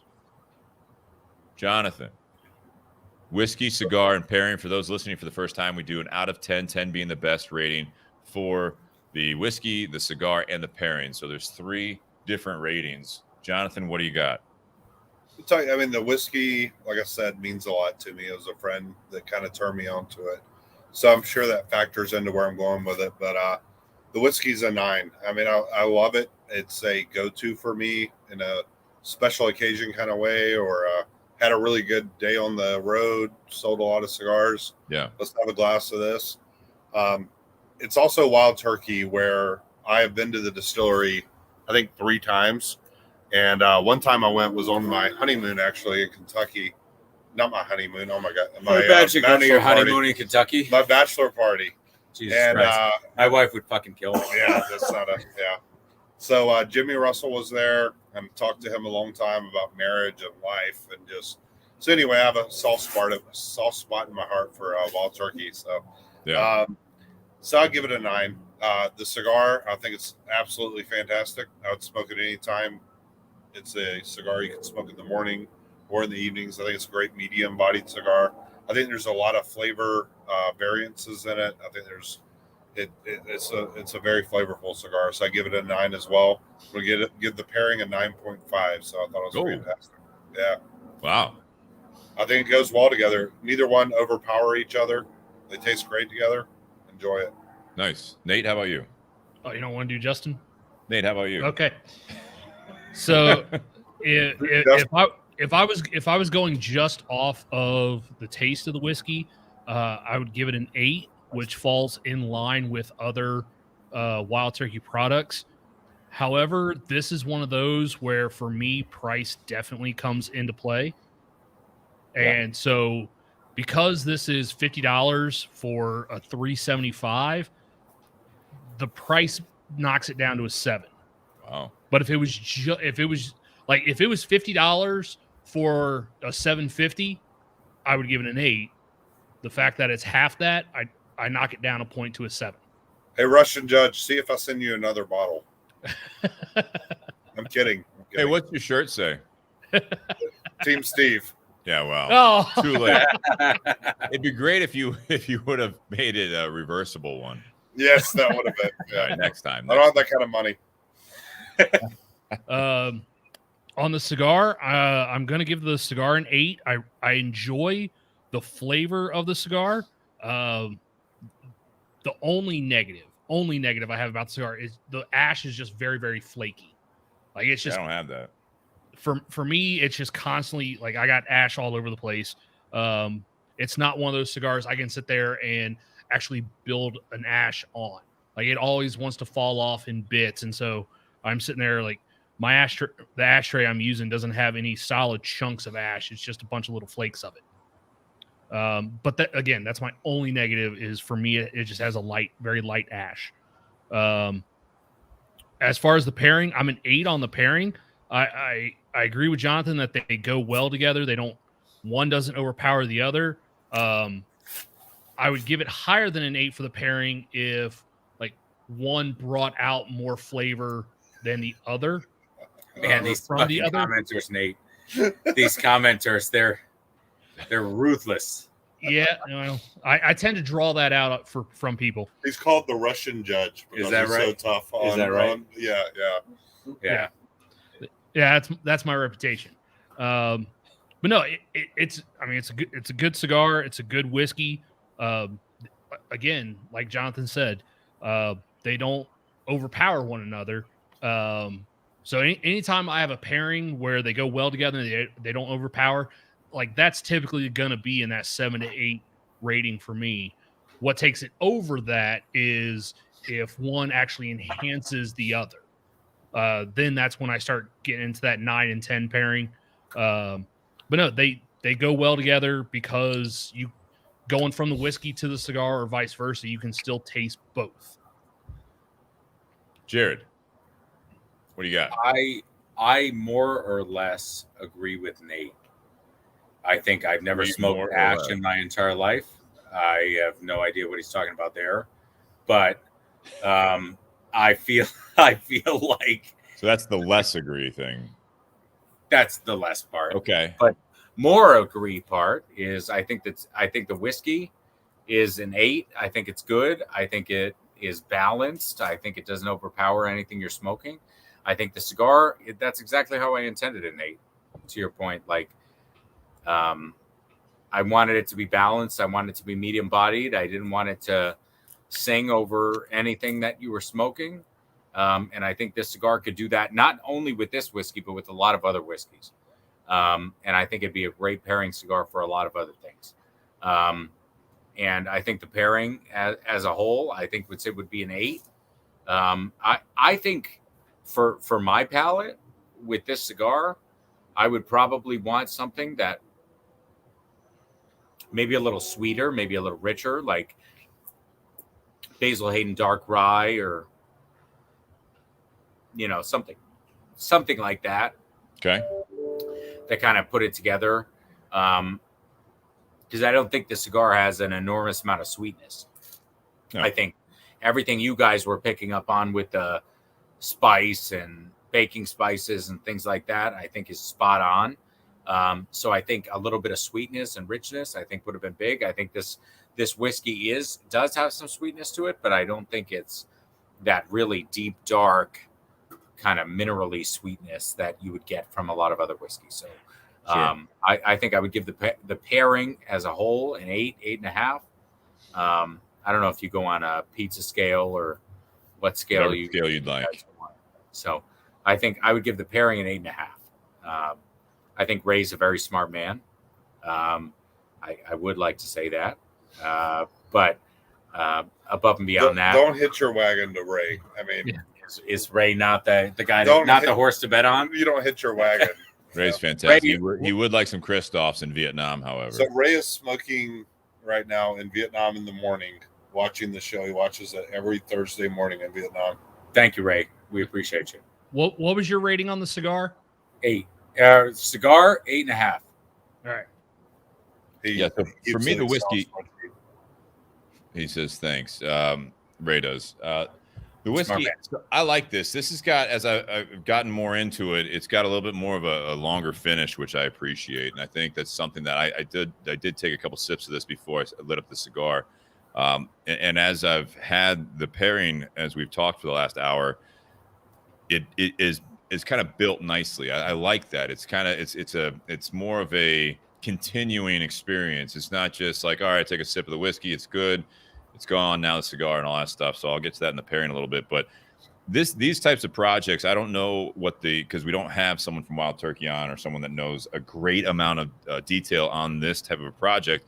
But I can imagine that one of the reasons that it would be a little bit higher price is because they don't make as much of it. This is a smaller project for a very, very large distillery. So I would see that possibly being a little bit more into the cost. So, $50 for 375. I agree with you, Jonathan. This is something that is more of like, clearly you're not going to necessarily typically have like cases of this. So this is your daily drinker, but it is something nice, unique, but it does have that Wild Turkey spice at the back end of it. And I think that's what's really kind of lingering on, which I can appreciate about it. I'd give the whiskey an 8.5. Of course, anytime you'd want to have a whiskey, I'd love to pay $50 for a fifth of this. I mean, that would be that'd be really nice. But again, I mean, that's just the way this is priced. I like the story behind it. And then again, you're saying you have what, 6, 8, 10, and 12 Yeah. So anywhere aged from barrels. So yeah, basically between 6 and 12-year-old barrels. So I think it's a fun project. I think it is different than other wild turkey products. I think it does have that spice there. I've enjoyed drinking this, especially it's nice with that warmth on the end as it's continuing, especially this type of a day, at least where we are. I know, Jonathan, you're cold at 61 degrees. It's freezing here.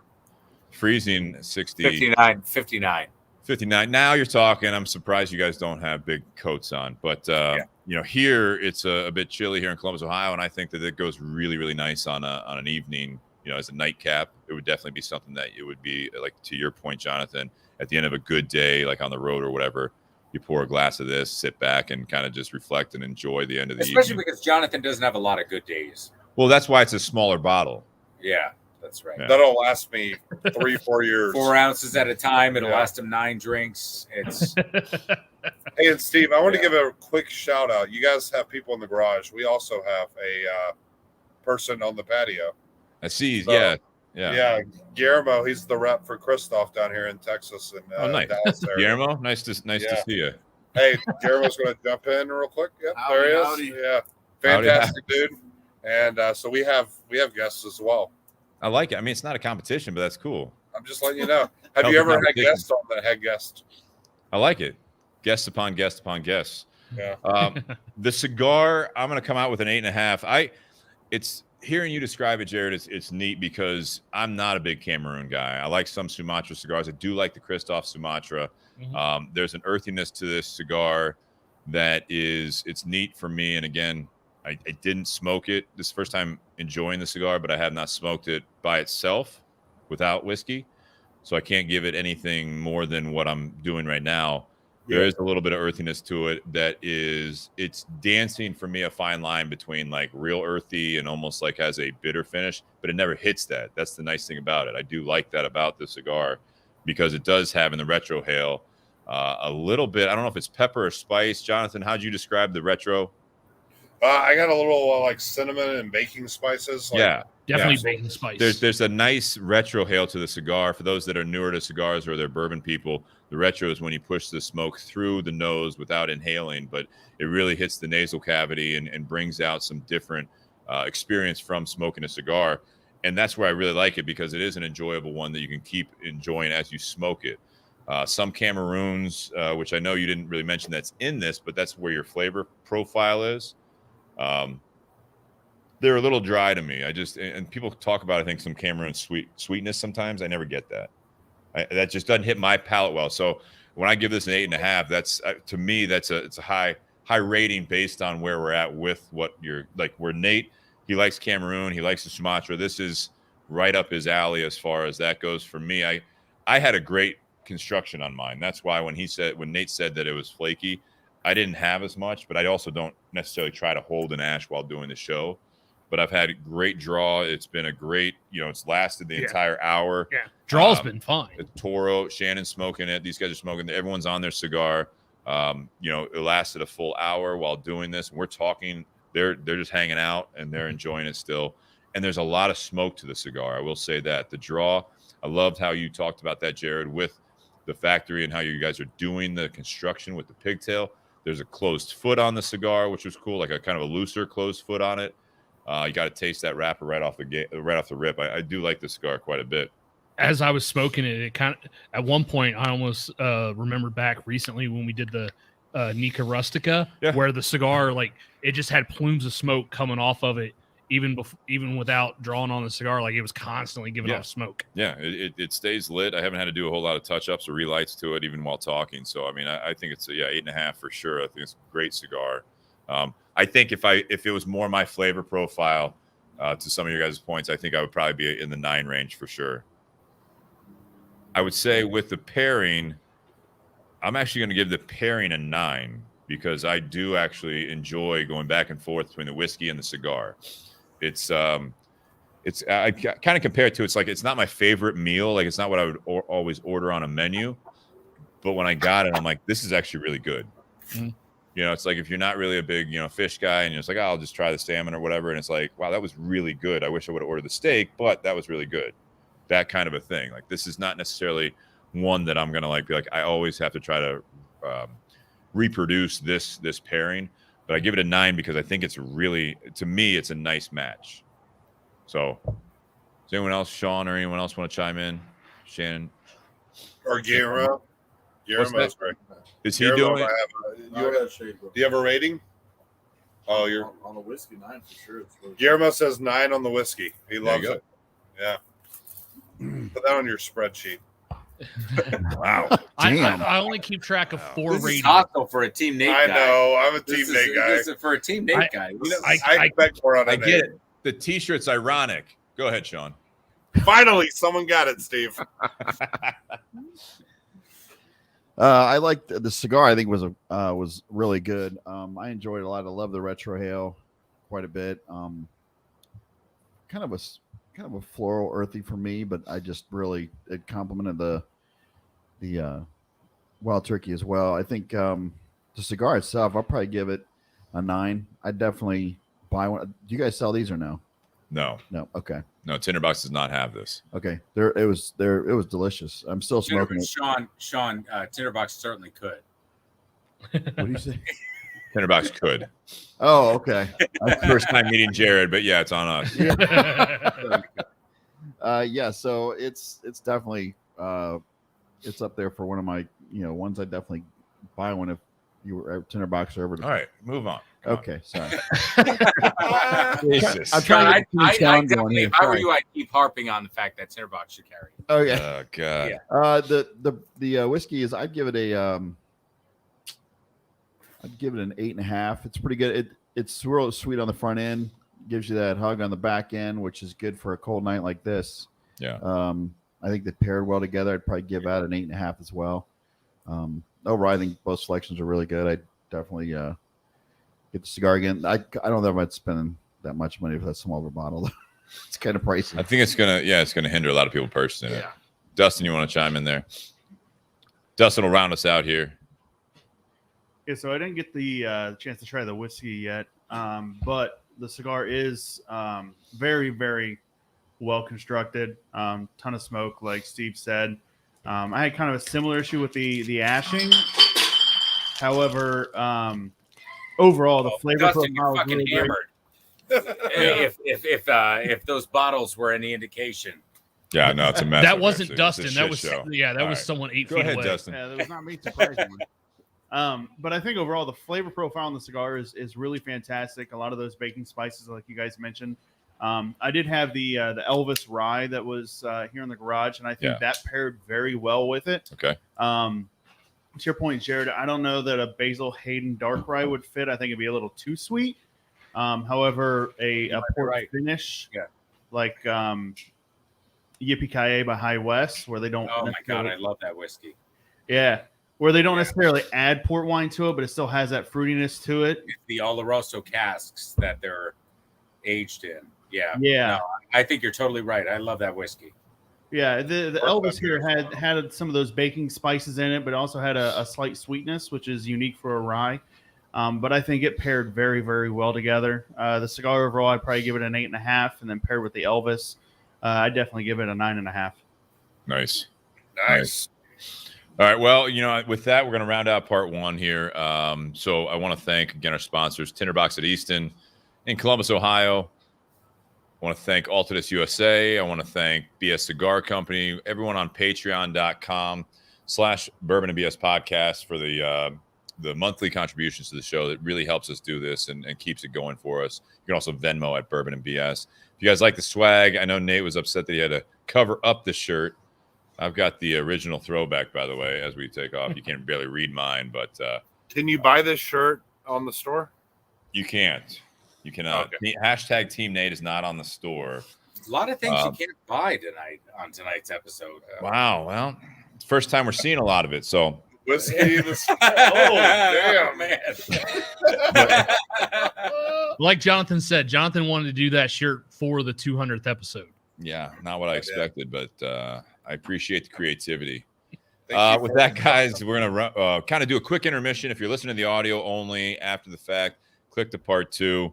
We're going to be talking about friendly competition. Healthy competition is, I think, how I put that on there. Yeah, healthy competition tonight. And we're going to get into that here. If you're listening live, stay tuned. We're going to kind of take a quick intermission, and then we'll come back with part 2, Beyond the BS. So, guys, happy Whiskey Wednesday. Jarrid, thank you very much. Jonathan, thanks for setting this up. Cheers. And thanks for the cigars and the whiskey. Cheers, guys. Cheers.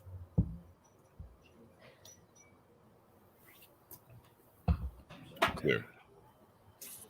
All right, I'm gonna go. We're just gonna kind of do it. What you want to hit the head, or what'd you say, Jonathan? Yeah. Are we gonna smoke Lagoria next? We are. Yeah, I've got the what I grabbed, the number 6 natural.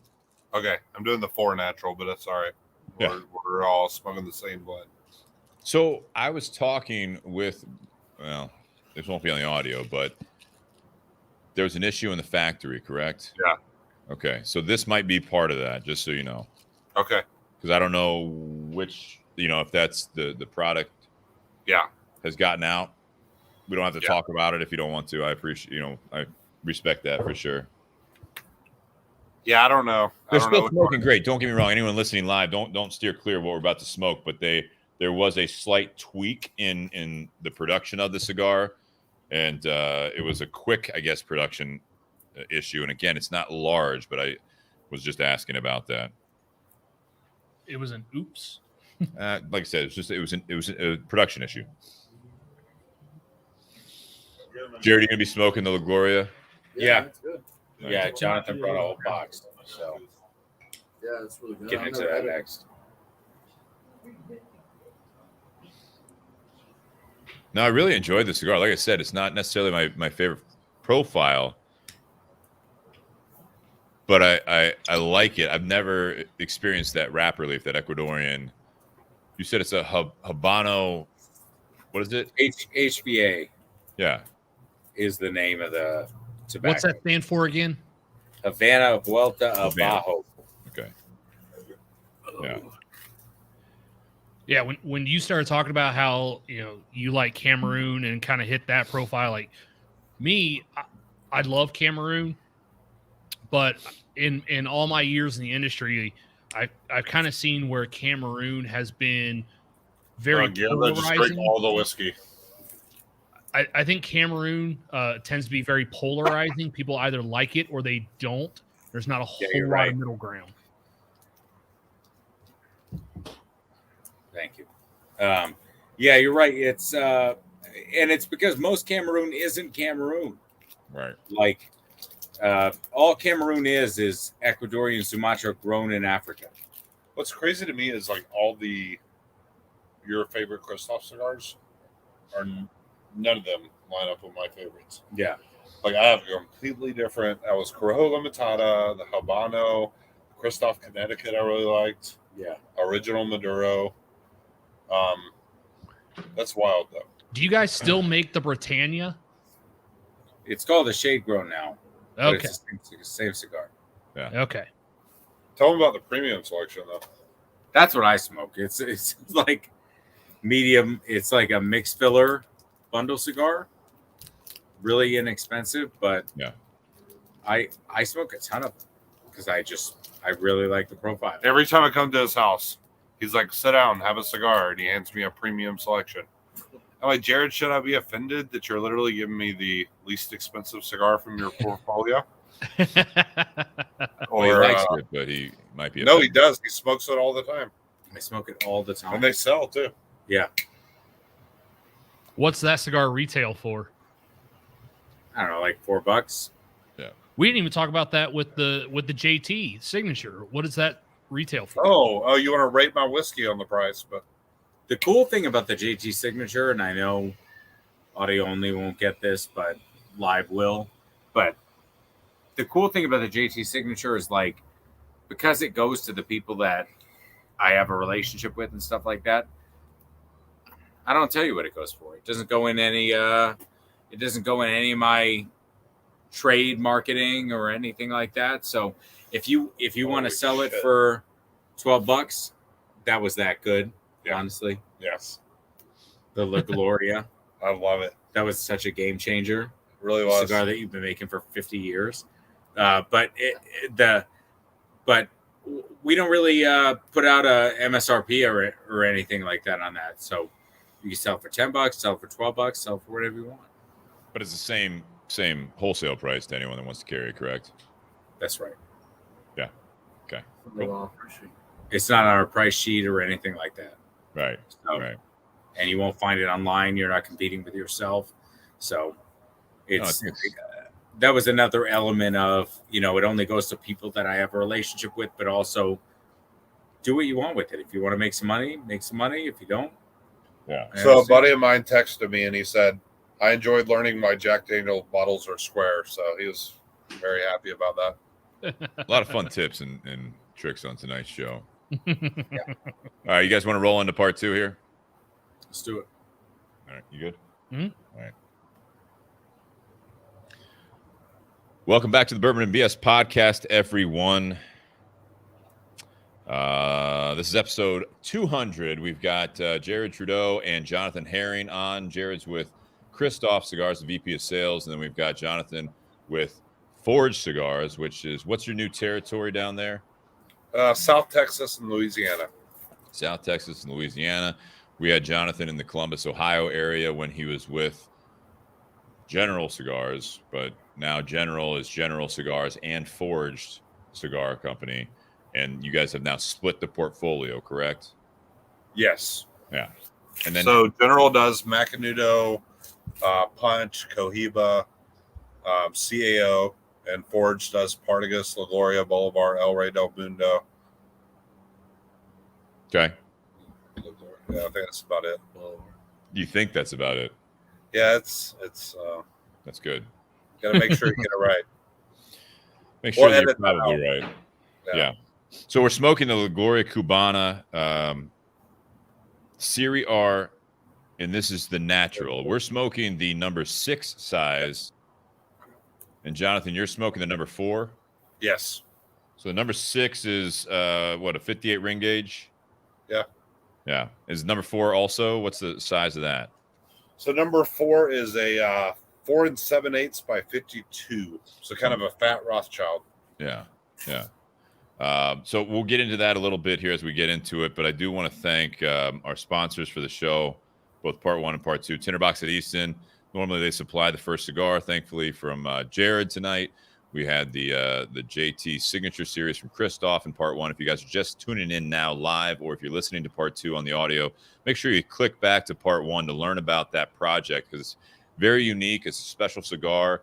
Jarrid had a lot, obviously everything basically to do with the blending process, and it's cool to hear about how that was something that he was not really that part of this industry getting into that project, and I think he really did hit it out of the park. And so check out part 1 for that. Also, Altadis USA, you see behind us, Monte Cristo, Romeo Julieta, H. Upman, Aging Room.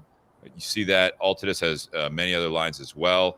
They're kind of, I know, guys, they're competition, but again, we're talking about healthy competition tonight. So I think it's all part of the bigger family there as far as cigar brands, that it's good to have the competition. We'll get into that as well, because you guys are working for different companies also, even though Jonathan, you'll get into a little bit here that you started with Kristoff. You mentioned that. You kind of danced around a little bit, so we want to hear a little bit more about that in your journey. Also, patreon.com/Bourbon and BS podcast. You guys can contribute to the show if you'd like, as well as Venmo at Bourbon and BS, and then the buyjack.com/Bourbon and BS for any of the shirts for the BS Cigar Company, or also the show. We've still got for just the end of the year. I haven't taken it down yet because partly I wanted to get a little bit more, but so far we got $110 going to the National Breast Cancer Foundation from the charity Pink shirts. So we appreciate the support on that. That's our first effort doing it. And I think for a smaller podcast that we have a good following, I think that's a great effort. So you have a last chance between now and the end of the year to get your Pink Pour One More, Light Up Another, We'll Figure This Out Together t-shirt from the Bourbon and BS podcast. So tonight, like I said, we're going to be talking about healthy competition. When I was talking to Jonathan briefly, I said, do they have any topic ideas? And he kind of spun a little bit about the fact that you guys have known each other for a long time. You guys met at Kristoff. Jonathan, you were with Kristoff Cigars. I think that was your first job in the industry as far as a rep. Second, I was a broker. that's sorry, right. It was his first. First real job. We're getting spammed by yeah. Love face. Let's see what's going on here. We were spammed on a different. Oh yeah. Oh my god. Online strips. Wet girls are here. All right. Love it. Love it. There it is. We're giving thumbs up and hearts. So whoever it is, I tell you what, they're fans. They That's love nice. the podcast. Thank you, Love Face. Good. Yeah. Appreciate the support. Well, Huge shout out Forged there to Cigar fan. Loveface XYZ / online strips I without think that's COVID. one of my friends, to be honest with you. Yeah, Could be. Just If you're yeah. paying them to watch their feed, they're not really your friend, Jonathan. Okay. Well, I was All trying right. to support the podcast. You're their customer. I was trying to support the podcast. Oh. That's good. I like that. Oh my gosh. Anyways, Remember when we had that one guy that used to try and advertise on yeah, here he's to get looking a for job? Yeah. Yeah. I hope he found one. He was in Africa or something, or the Middle East, something like that. It wasn't local. You're hired. By the You're way. hired. New Kristoff rep. Going back to Jonathan, your second job in the industry, but your first with not being a broker. You were with Kristoff Right. Cigars. That's how you guys met, correct? Yes. So yeah, funny story. I was sitting at home and I was like, I want to stay in the cigar industry. I was in a broker situation, wanted to get out of that, and I put a resume in on Indeed.com for a Kristoff rep thing, and Jarrid calls me immediately and goes, "Hey, you're the guy that several retailers have told us about, and we told them to tell you to apply. Did they tell you to apply?" And I'm like, "No." So the retailers did not tell me to apply at all. So Yeah. I randomly did, and so we got together, and it was great. I mean, I learned a lot from Jarrid, but more than anything, we became good friends. It was a great company to work for. Glenn and Jarrid treated me amazing, and unfortunately, I had to leave because I was moving, and it all worked out. Got on with General. I was with General for about 4 years, and now I've transitioned to Forged down in Texas, Right. where my wife is from. So yeah, it's been great. But it's a friendship started there, and still somebody I bounce ideas off of and helps me out, and we talk about a lot of things in the industry and work together through things. Well, let's start with that a little bit here with Jarrid. Jarrid, so obviously, you hired in someone, Jonathan, right? And he came from being his own brokerage, and now he's with Kristoff. What year was that? Do you guys know?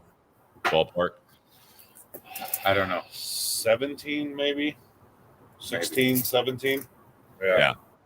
So then, through that relationship, and then Jonathan, obviously you moved on to one of the biggest companies in the industry, General Cigars, from Kristoff, which is, I don't know, Jarrid, you can speak to this, but I know that it's always good, like in the cigar industry, from the retail side.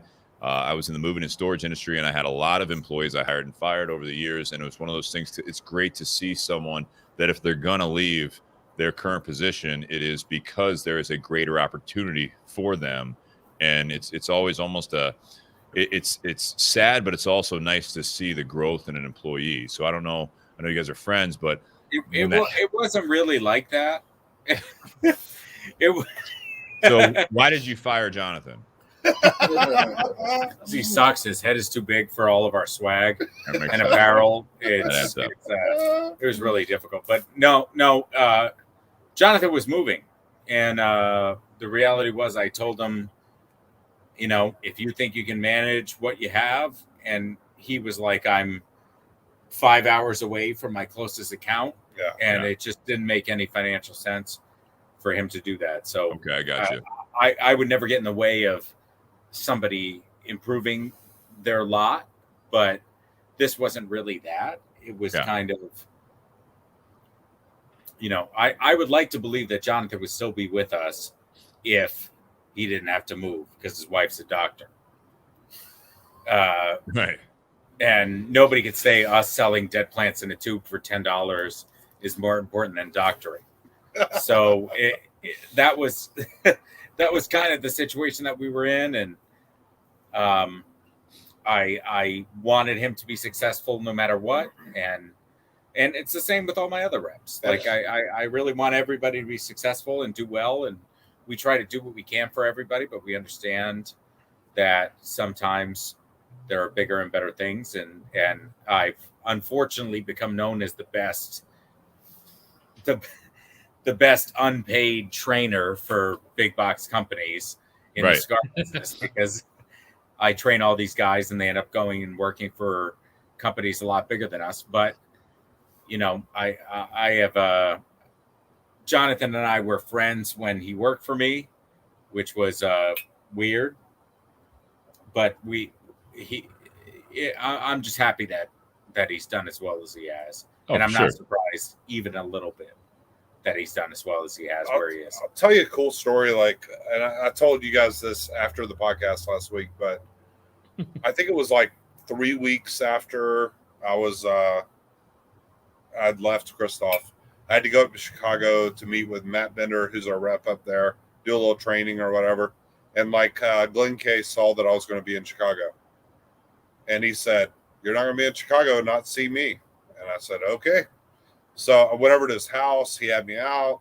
Jarrid was there. We all hung out. We had dinner together. This is 3 weeks after I leave them, not to mention right before the trade show. Yeah, pretty shitty. Yeah. And they both had me out. And that was kind of the end of it for me. I knew what kind of people they were. And I knew it wasn't just the kind of people that were interested in you while you worked for them. They were the kind of people that wanted to see you succeed and wanted to see the best for you. So that even when they fuck you. Figuratively. Yeah. Even when they leave a couple of weeks before the trade show. But it meant. I like how that changed. It changed really quickly. It's like, he was a better opportunity for his wife and all that stuff, and then it turned into even when they fuck you.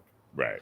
Yeah. But Glenn had me over with Jarrid, and we hung out that night, and it was fun. And there's not a lot of former employers when you leave them right away before a trade show. Yeah, are going to invite you to their house to hang out, and that's the kind of people they are. And so that's why anywhere I go in, I support Kristoff, support Jarrid, support Glenn. So that is the question: is how does that work from Jarrid, your standpoint there, right? So you have a former employee that's now working for a competitor, and frankly, a very large competitor, bigger than I would say Kristoff is. I don't know, how would you classify Kristoff? Would you say you're beyond the old school boutique classification? I would think you're bigger than a boutique brand at this point. Yeah, potentially, but we people think that we have all this infrastructure and stuff like that, and it's crazy. And there's a lot of companies smaller than us that have 10 vice presidents of animal petting and shit like that, and that just isn't us. The reality is the people that run the business is me, Glenn, and Ward, who is our operations guy. Right. And even with all this infrastructure and everything that's going on, we're able to do it. And I really struggle when you hear these companies who have 6 vice presidents of different things and stuff like that. It's like, what do you guys do every day? And I'm busy. They changed the packaging. Right. I'm busy, and I'm busier than I would like to be. And that's true. Oh, wow. But Ray, dropping bombs. Does Jonathan leave before a trade show by any chance? Yeah. I heard Ray, that. Smart guy. But we don't have this expansive infrastructure that's unmanageable by a few people. It's just us. So if Steve, Nate, whatever, you guys have a problem with a product or a question about a product, you can call your rep for sure, and I prefer you do that. But you call me, and I'm going to pick up the phone on the first ring. Steve, you know what I mean? Steve, can you throw Jeremy Scrimmager's comment up on the screen? I can't read it because of how small it is. I was in John's poker group in Kentucky. He always drinks Busch Light or brought a stolen trash pallet. Joni's tumbler. Block the Franzia wine or mixed trash pallet. Okay, with sugar-free Country Time lemonade. Go Dogs. No, that's a very Jeremy. Thanks for chiming in, and John. That's a great comment, Jeremy. It's very constructive. Scrim is one of my really good buddies from Kentucky, and he said he was tuning in tonight. No, it's nice to have him tune in. I'm just giving him shit. It's like what an asshole thing to say, though. you do have a trash palate, and you do drink Busch Light and stuff like that. So that's the healthy competition. You guys can actually still talk even though you're competitors. I think that's what we're getting at. Well, it's not. I mean, I don't know. the extent that Right. we're competitors is the extent that Amazon and bobsbumfuck.com You think so? are competitors. You We're think- you- we're do you really competitors think- in the way that I eat Jonathan's lunch every day, and he very rarely eats my lunch. That's the extent that we're really competitors. You For really those think 3 or 4 times a year that I eat his lunch, I drink one of these nice glasses Yeah. of You're WD drinking. Saffell. Yeah, he drinks Screaming Eagle. No, let me ask you that, Jarrid. I mean, to stay on point here a little bit, though, you think that like General and Forged, are you comparing them to Amazon? Yeah, I mean, they're the second biggest cigar company in the entire world. First biggest in the U.S. Yeah, first biggest in the U.S. But I mean, again, the amount that we have in common in terms of infrastructure and product capabilities compared to a company like that is as common as I have with the logs on my wood rack right next to us.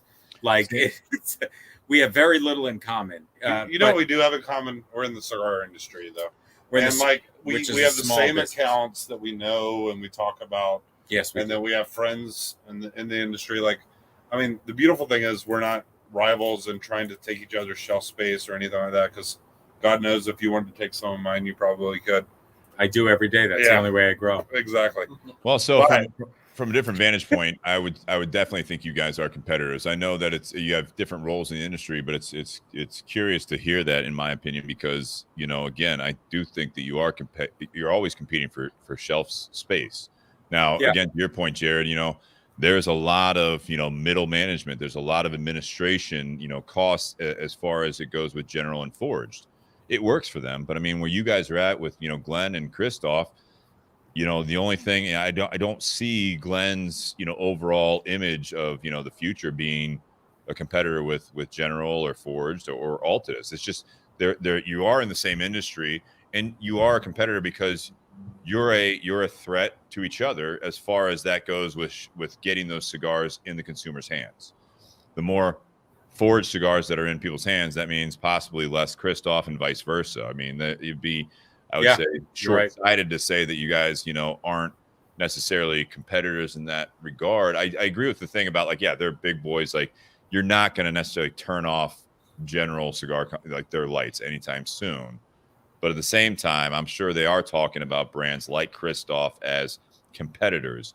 The healthy side of it is I think that, and we had this in the cigar industry, not to get too cigar heavy in the part two, but when all the stuff with the FDA regulations were going to be a big threat to the industry, no one was really worried about General Cigars or Altadis or any of the big boys, the Amazons, if you will, of the industry. No one was really worried about it because they could pony up the money if they had to. They could lawyer up. They could do all that stuff. When it comes to you guys at Kristoff and other companies, that's a big threat. From a consumer standpoint, that was, and a retailer standpoint, at that level, at that pivotal point of the industry, that was really a threat to the industry overall. Kristoff is one of those brands that you're beyond the boutique. You guys are an established brand, but you can also look at someone like a Glenn Case being like, well, I'm going to shop the company around. If no one wants it, I'm good. That happened with some companies. So it's happens one of those often. things. What's that? It happens often. It happens often, and it did happen around that time. We saw some companies that were newer that were leaving the game. They just weren't ready. We saw it in the pipe industry as well. The pipes, pipe tobacco industry. That, I mean, there were shops that just folded overnight. There were companies that just, even ones like, I mean, I hate to say it, but like Nat Sherman, they were acquired by a big boy company, and then a couple of years later, like, yeah, we're not really interested in this part of it. Does anyone want it? And then it's, what do we got to do for it? And then on top of that, then you had COVID, and then the pandemic shut down, and there's some, a historic company like Nat Sherman, which I would say is more in the ballpark of a competitor to Kristoff at the time, and they were not able to do it. I mean, there's a lot of factors in there that I think that I think it speaks volumes to the fact that you two are friends, obviously for other reasons, but I think it speaks volumes that Kristoff is able to compete with, for shelf space with a General / Forged cigar company. Yeah, and you know what, like, I'm joking around, but like I know you are. Jonathan and I, like anything he needs, I will take care of. Anything I need, he will take care of. Like we've got a really good relationship in terms of that stuff. I mean, how often have I texted you with a customer needs something, and I walked into a store, and that was kind of the Yeah. yeah. All the time. Yeah. All the time. And where I was from, like back in New England and stuff like that, the reps just weren't like that. Yeah. You know, Really? they wouldn't tell you if you were empty and the accountant told you, hey, I haven't seen that guy in a little while, you'd be like, oh, fuck him. You know, like I came from the Southeast, and it was the exact opposite. Like I'd walk in, and Alec Bradley's low on the shelf, and the customer doesn't even say anything. I'm texting the Alec Bradley rep.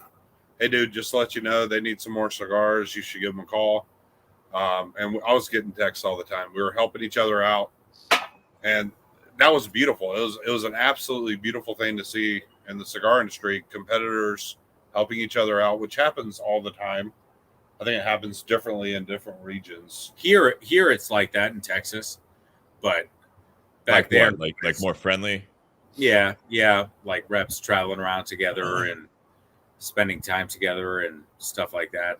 But back when I was a rep, we were all friends. You know, we all had great relationships with one another and stuff like that. But if I went into a store and an account said that you weren't pulling your weight, I would say, oh, give me half those facings, make them work for it. You know what I mean? And they would do it. You know, it was a different world. But out here, it's different. I've kind of experienced that a little bit. Like if I've gone, there's one shop I'll sometimes visit when I'm not at the shop I work at, and that the owner of that shop is very particular about reps actually coming into his store. Like that's when he's going to order, is when you actually show up.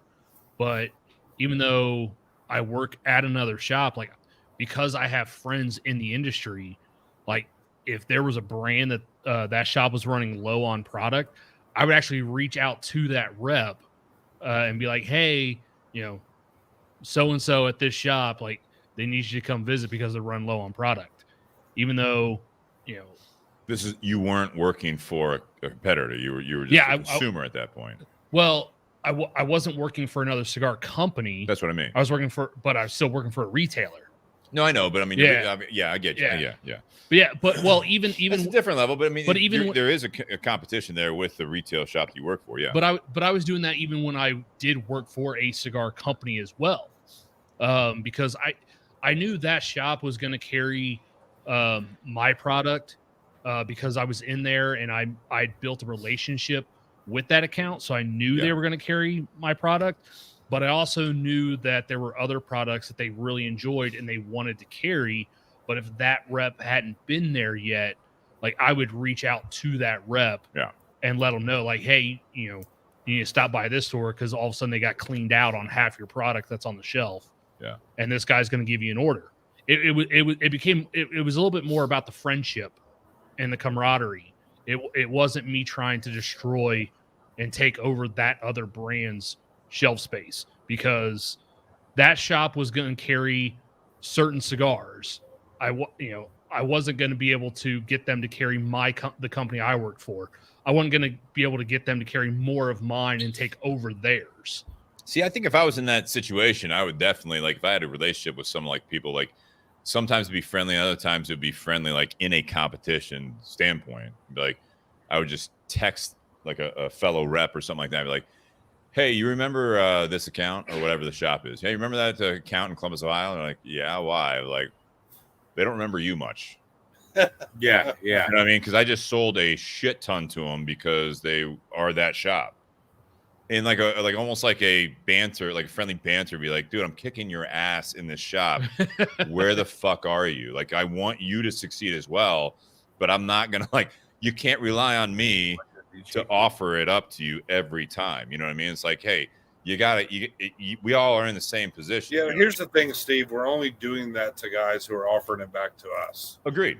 So there's many holes that we all have. There's guys that we really enjoy going to, that we get along well with. You're not sending this text out to guys who are never sending that text back to you. And so we all have our different places where we do well, and we're all helping each other out. If it was one-sided, it would be like that, but it's not. No, I get it. Like there are guys that you're going to jive with better. I don't know if that's politically correct. There are guys that you're going to get along with better. You say you can't say jive with? I don't think so. You're fine. There are guys you're going to airplane. There are reps fine. there are reps that you just naturally get along with better. No, absolutely. And that guy is going to have a little better hold in your shop, and the other guy might be scared to see you because you have a deep voice and you have a lot of muscles, and he's a little worried about you. And so maybe they reach out and go, "Hey, Steve said he hadn't seen you in a while." Never happened to you. Yeah, Steve hasn't seen you in a while. Go give him a visit. Can't tell if you're flirting with me or what you're trying to say here, But my guy, like in the comments, Mike Gadisi, Where's he work? he works for. so I'll put the comment up on there, and you can explain what he's trying to say here. So chicken orgies.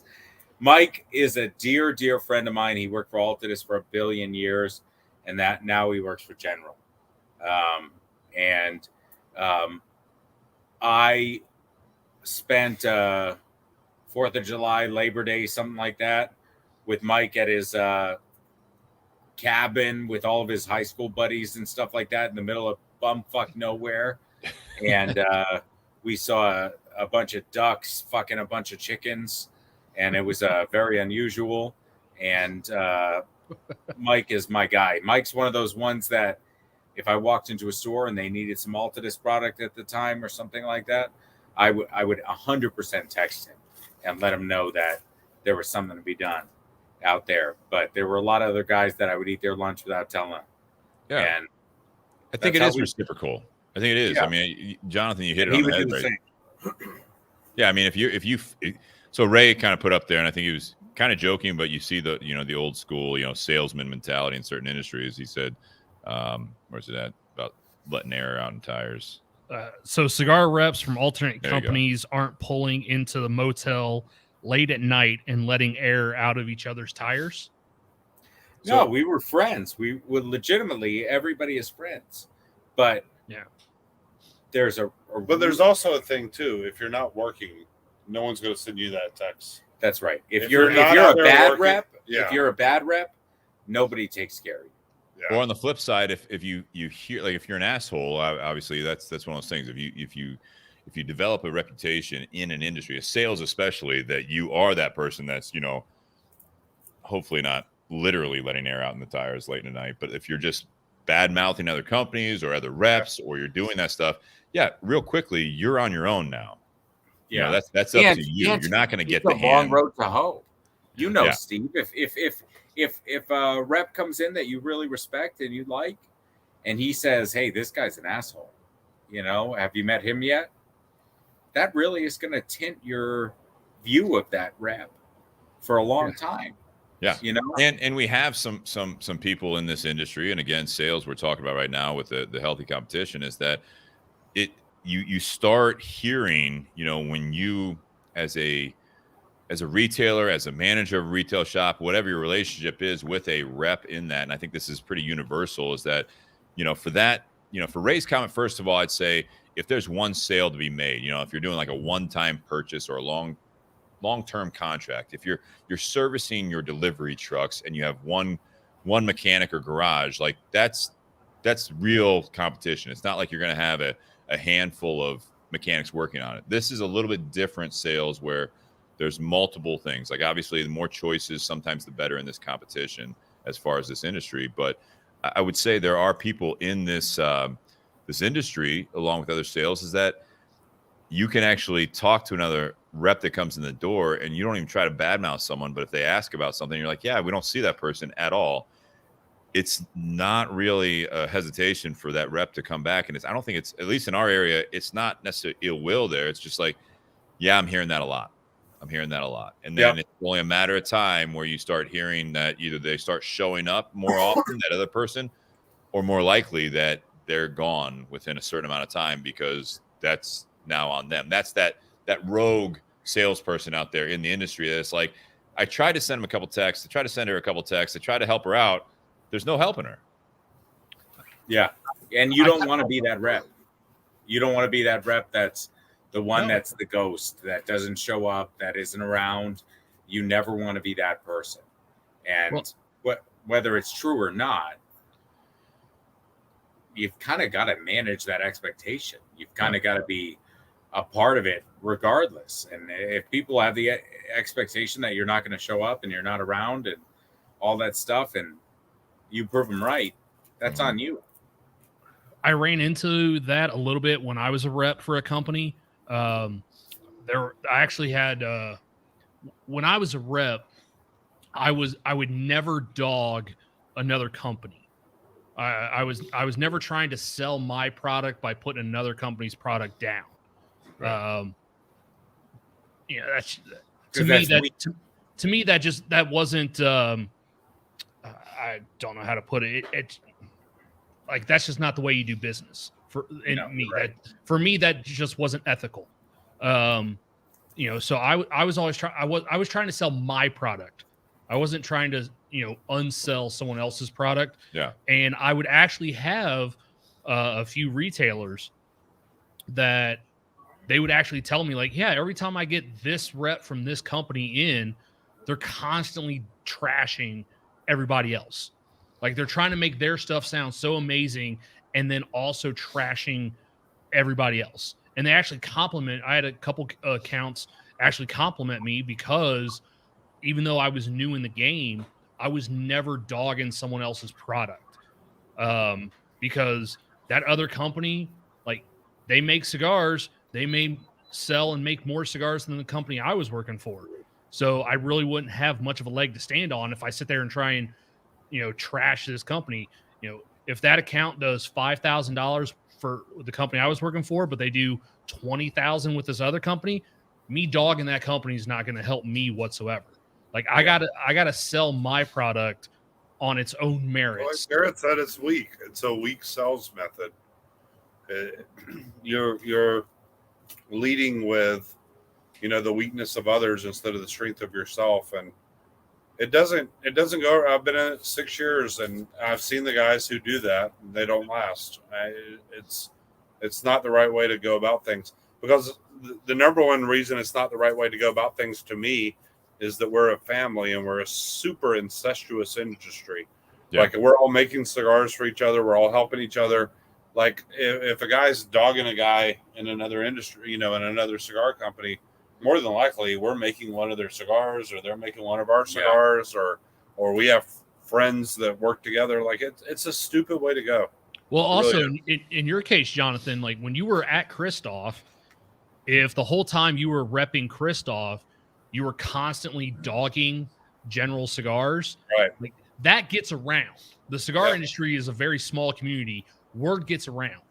And so if you were out trashing General's products, obviously General's probably not going to offer you a position when it comes available. Yeah. So you kind of shot your own foot. Yeah. And that's obviously not something that you want to do. You need to be able to stand on your own merits. Yeah. And I think that kind of goes to what Ray had said earlier in part 2, where part 1, part 2. No, part 2. Okay. Where he kind of complimented Jarrid in the fact that Jarrid loses reps to these bigger companies. Oh, yeah. Like Jarrid must obviously be doing something right if he's training his sales reps to do a good enough job to where bigger companies want that person.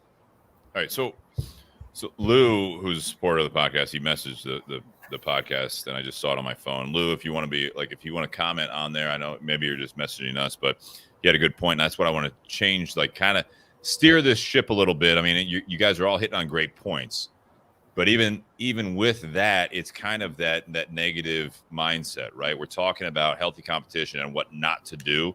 And so Lou says, if you have to knock somebody down to build yourself up, what is that saying about you? And that's a good segue there, that this conversation quickly, because it's easier to talk about the negative, I think, a lot of times, no matter what the situation is. It's more not fun to talk about, but it's easier to talk about complaining or any of those types of things. But you talk about any of that stuff. Jonathan, I want to bring it to you a little bit and kind of incorporate your recent journey in your health and your fitness and everything else on what you've been doing in the last 6 to 8 months, I think it was. Yeah, August. So that's one of those things. Healthy competition is what we first started talking about, which was supporting your competition in a matter of not necessarily putting them first, but at the same time, you have this whole thing. Hey, we're all in the same game. I'm going to give you a couple of little bumps as far as hey, they're not seeing you in the shops. They're not doing this. Hey, with you, hey, we're talking about this. I haven't seen you post anything about your fitness lately, which I haven't messaged you, but I know you haven't been either doing that as much. With me doing the walks that I was doing for a long time, the old man walks with a dog, I've had a couple of people recently hey, you're not doing that anymore. I'm like, no, I'm just not posting it as much, but I'm still out there. Yeah. So it's people do kind of, they do want to check in on you, but I think that all comes back to what Lou's trying to say is you want to have that healthy competition, but it all comes back to what you're doing, right? So you have to start with that. It's I know you got that Georgia sweatshirt on. It's you guys got a big game coming up. You can trash talk all you want, and we've seen it countless times in MMA, boxing fights, in any sport really, where there's that trash talk side of it. But if you can't back up what you're putting out there in the product, in the game, on the court, on the field, all those types of things, you really have to really start with yourself. It's easy to transition from knowing and having the confidence in what you're doing to transitioning that it's so much easier to not do your own work, but to badmouth the competition. And that is actually, sometimes it's successful short term. Yes.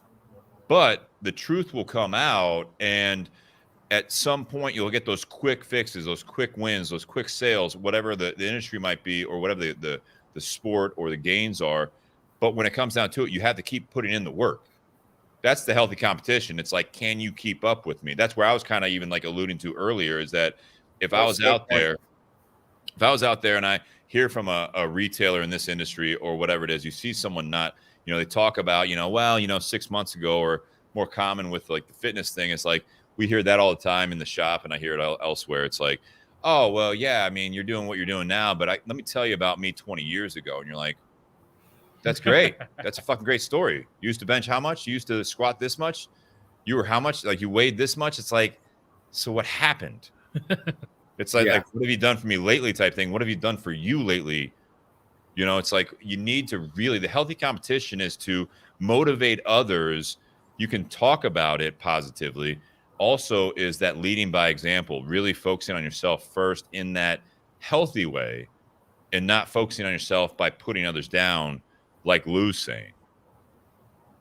I really do think that is big. So Jonathan, let's talk about that. Let's switch it off a little bit from that. Is with your fitness stuff, are you still on it? I know you've made a lot of progress. And what brought that on? Because Jonathan was posting, for those that don't follow Jonathan Herring on any social media, he was getting after it. You said August was your big turning point with this. So you're not even 6 months into it. Yeah, I mean, I'm still on it. I've always had a unhealthy relationship with the posting.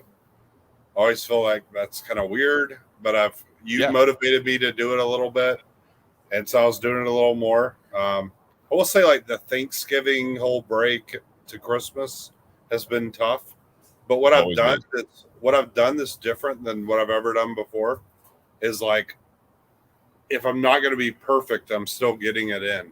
You know what I mean?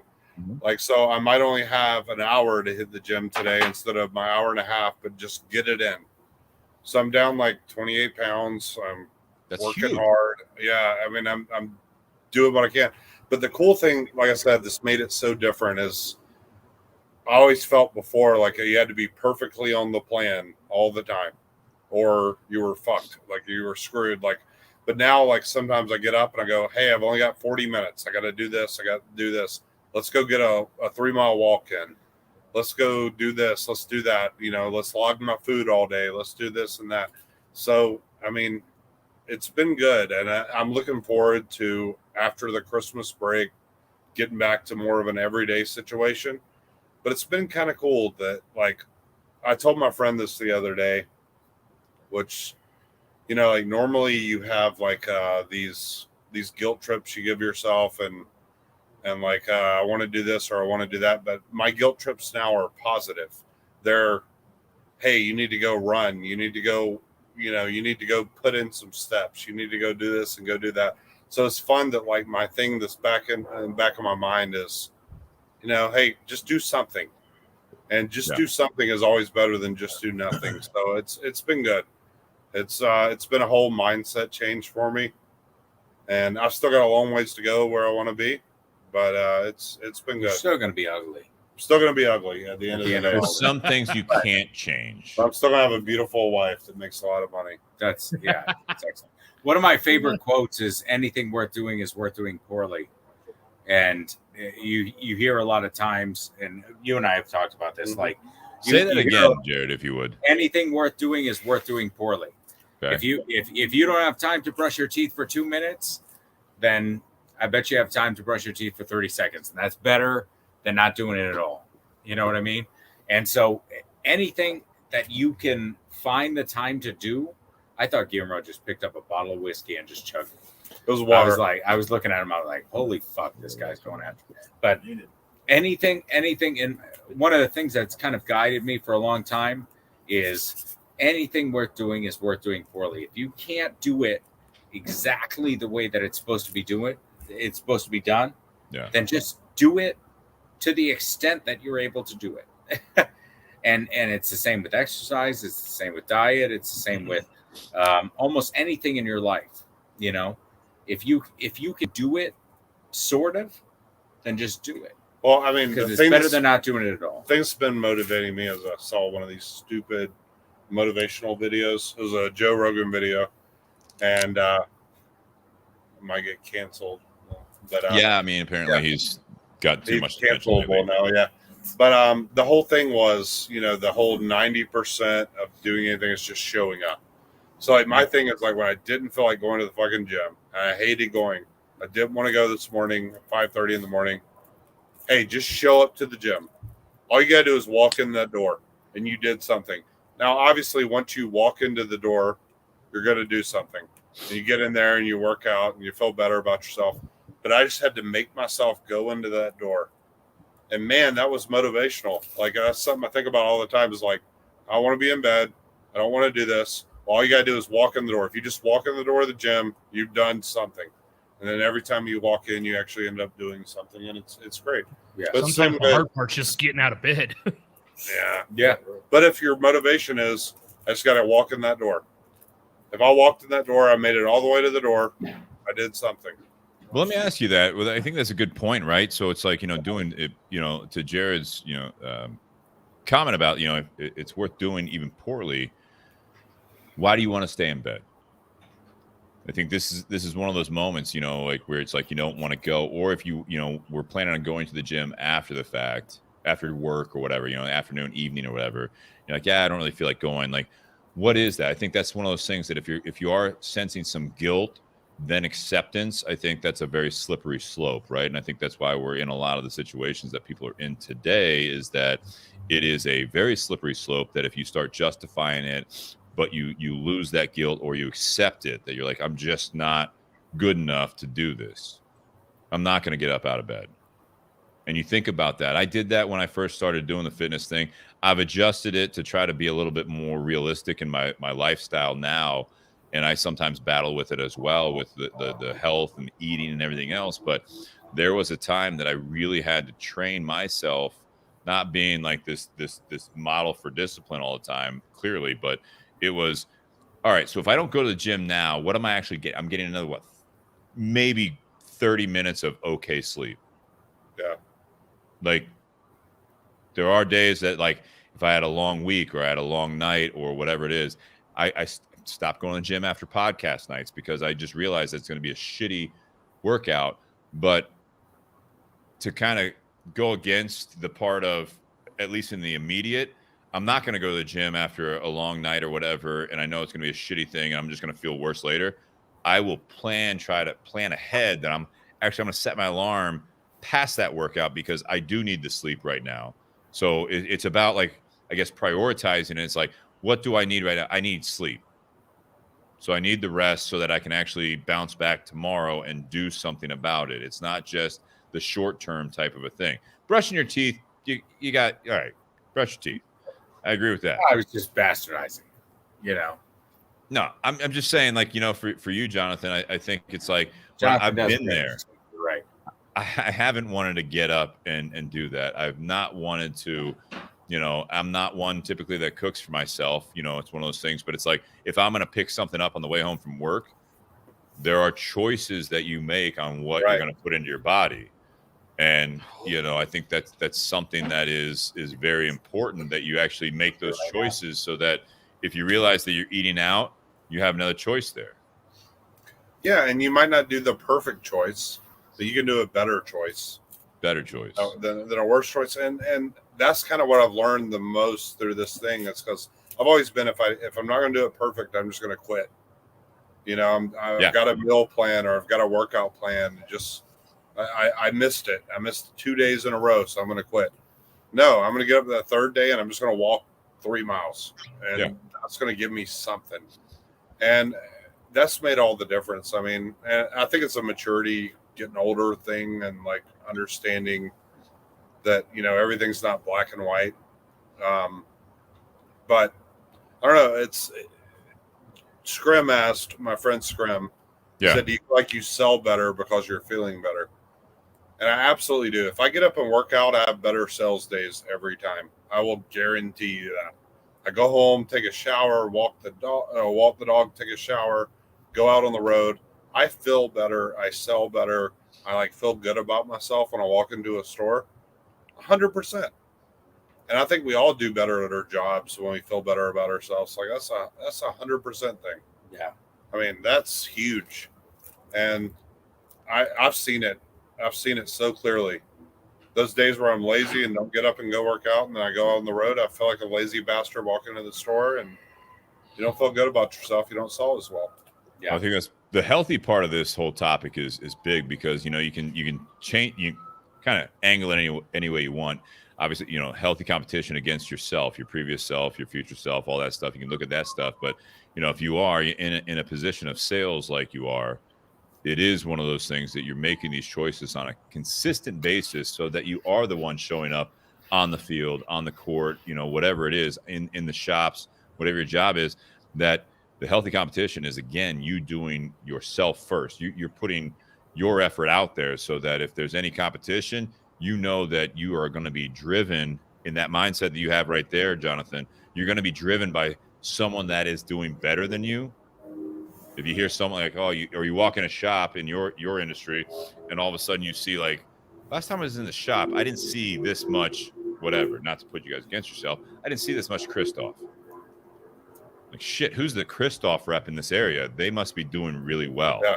And now that's the healthy competition, is that you want to compete. You don't want to talk bad about that other competitor, but you actually are looking at him like, shit, I have been cutting corners. I have been not really putting myself out there. But then I think another part of that, and this is something that I think you got sound effects? Come on.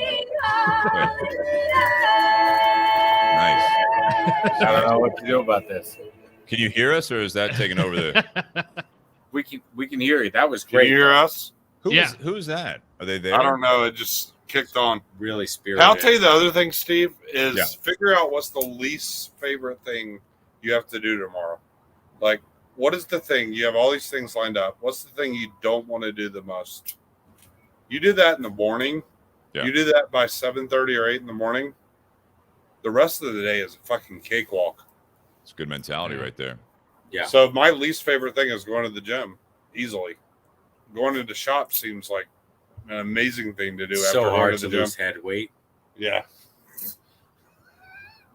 So if I get that workout done in the morning, and then going into shop seems great, dealing with objections, dealing with issues that customers are having.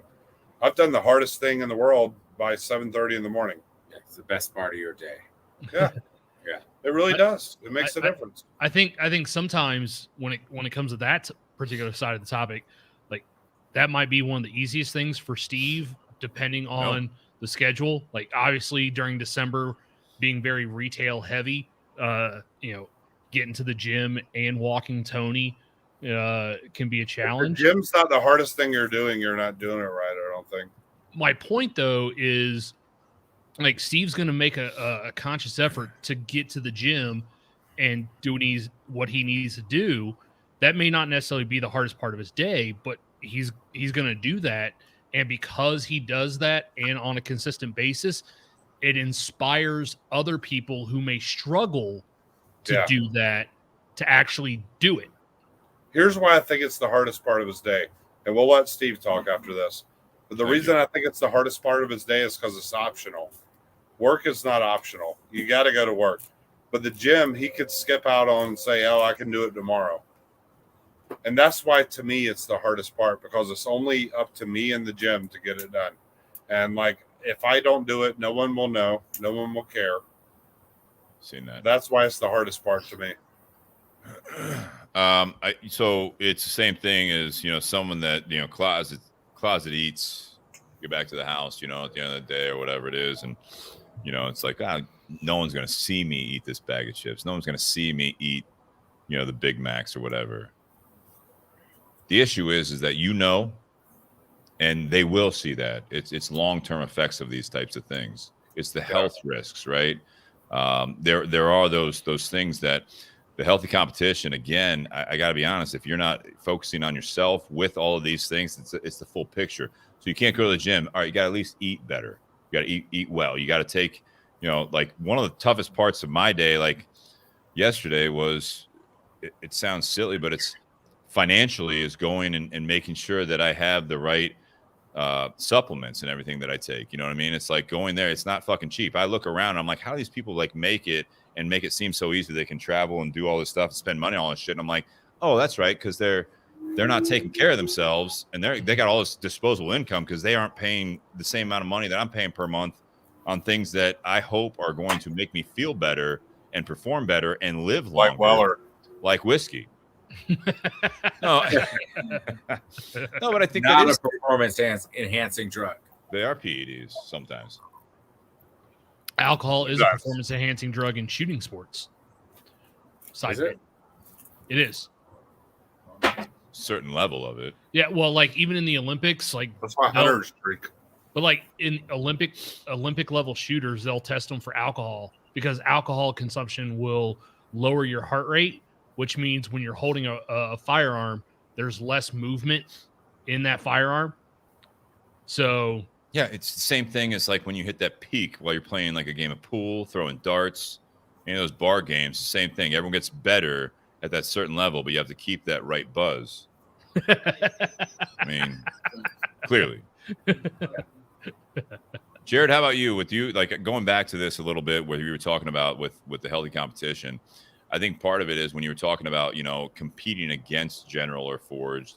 I think a lot of it is, and to your point also, Jonathan, is like you may not be all or nothing type of mentality anymore. There is a maturity level of that healthiness of the competition, is that what your goals are. I think that's a lot of times part of it is same thing with working out. We can kind of keep bouncing back in a lot of these different ways, is that, if all you're doing is following people on like social media that are absolutely jacked or yoked and all that stuff, and you're like looking in the mirror and you're like, that's what I want to be. It's like, well, you have to find out what they did. You can't just like be pissed off all the time that you're not that level. Same thing with like any like business industry that you're in. Kristoff, if all you're doing is being pissed off and you're like, well, no, I didn't mean to do that. Pissed off. But you can't be frustrated. You can't be frustrated with the fact that Kristoff is not General. It's not Forged. It's not Altadis. It's not the big boys. And that's like all you're trying to do is be them without realizing what they got, like what got them to that point. Is that even feasible? It's like you got to know, like, yes, that might be an ultimate goal. Like it would be nice.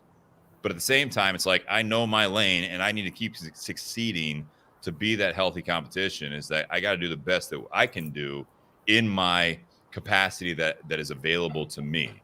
I'm not saying sell yourself short on that. I'm saying you have to be able to realize that it's like, unless you want to, retailers in any industry, but cigars, like if you want to run the best shop and you want to make the most amount of money you can make in that shop, but then you look at these companies that have 50 brick and mortars and you're like, man, that'd be great. It's like, Well, they have different problems. They have different infrastructures. They have all these things, and it seems nice to look at that, but to actually get into that game, it's like, no, I don't want to be them. I'd like to be a smaller version of them so that we can be successful. You know, like health wise, I want to be in great shape. I want to be healthy, but I also realize that I'm not 6'5" and I don't have the capacity to be, 280 pounds and be cut because first of all, I don't have the gear or the things that I don't have that. I don't have the genetics, and I also don't have the ability to do those things. Same thing, I think, with business. You got to know what your goals are, and you can't just have that. The healthy competition is not being, oh, I'd like to be that, but all you do is say that. You know what I'm saying? Like, you need to realize that it's like, I want to be a smaller version of that. I want to do that based on this, and I want to grow slowly, and I want to exceed my expectations of what I want to be. So, Jarrid, how does that apply to Kristoff? That's all we do. Is we sit back and we look at the market. We look at what we can contribute to the market, and we think like, am I ever going to be General, Drew Estates, Rocky Patel? Maybe not. But does the market need another one of those guys? Right. Do those guys add enough value to the industry to where that's somebody to even benchmark against? Maybe not. And they do a lot for the industry and stuff like that. But it's like, what we want our people to be happy. We want our people to be content with their jobs. We want to support the lifestyle that we have. And we want to continue to grow and make money for our customers. And if we can do all those things and execute on all those things, then I think we're doing a pretty good job. And our focus is very rarely, like, we focus introspectively on marketing and packaging and stuff that we've talked about already in this show. Yeah. Like, we mostly focus on how do we create turns for our customers? How do we sell more cigars to them? How do we make sure that our product is this exact same quality that the retail consumers expect from us? Yeah. Well, and that's what I give a lot. I didn't want to cut you off. No, you're right. Like, that's what we focus on. Yeah. And if we're right, we're right. If we're wrong, we're wrong. But I'm not going to go out there and say, I want to be a $1 billion privately held company next year. I'm ambivalent to that problem. I've got enough problems on my own. Right. Like, I want to get out there and make a great product that consumers resonate with, and that's all I care about. Nice. That's what I give Steve and Brian at the Tinderbox a lot of credit for. There's a lot of cigar shops in the Columbus, Ohio, Central Ohio market, but I never hear Brian or Steve talk about wanting to beat another shop. They're not trying to be necessarily bigger than another shop. They're looking at previous years within their own business and how do they grow their own business compared to their own years in the past. They're not trying to dog other shops. They're not trying to be something they're not, because Brian knows that if he just, provides products that people are looking for, and he also does a great job at taking care of those products, that people are going to come back to his shop. There are some shops that don't take very good care of their product. There are some shops that take great care of their product. And we hear that from some of the customers that come into the shop. Like, they will come into the Tinderbox at Easton. They'll pass other cigar shops simply because of either customer service, because of knowledge that they've gained, variety, or just how they take care of product. That draws them back. They weren't doing that in order to better someone else. They were trying to better themselves, and that's what drew people to them. Look, so I started with Brian. Brian's owned the shop in Tinderbox for 22 years, and I've been there for 9. And it was actually a kind of one of many pivotal points for a business owner like Brian.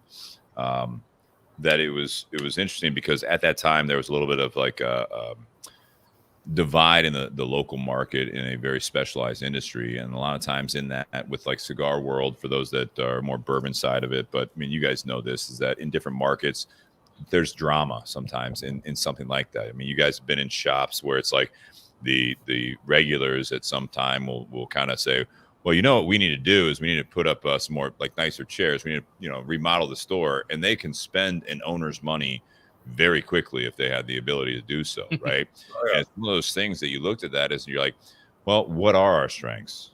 I think Jarrid, you were talking about that earlier. Is like, what are the strengths? Like, let's keep doing what we do really well, consistently.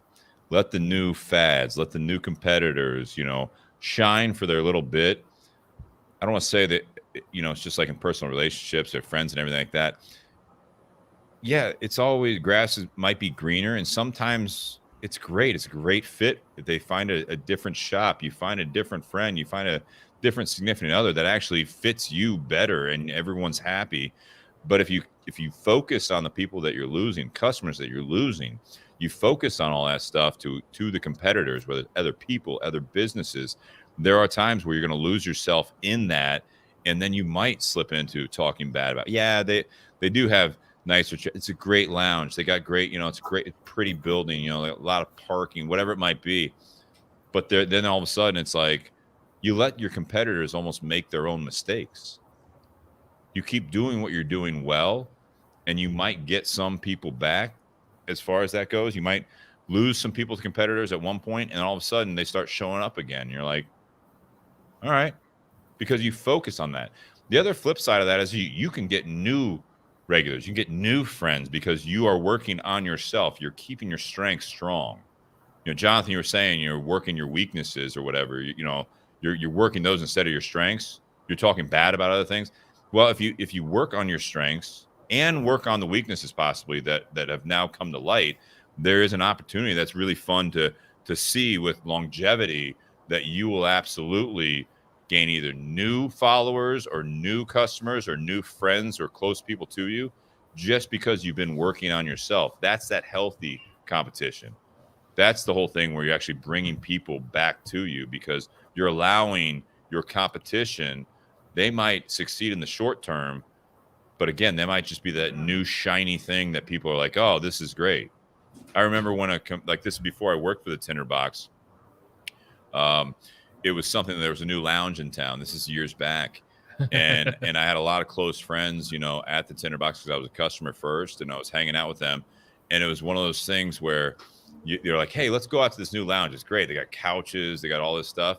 And it was like when you're in college or you're younger, right? And you like, hey, let's go check out this new place. And all you're doing is you're going to a new place. And then all you do is surround yourself with the same people, like the same group of people. And now you're just tight knit talking to those people. And you're like, I drove 3 times as long just to hang out with you. And you will find yourself gravitating back to what's comfortable to you that you really enjoyed. And I see that being something that we saw when I joined Brian in the Tinderbox, is that he and I talked about it and we just kept doing things and worked off the strengths. Yeah.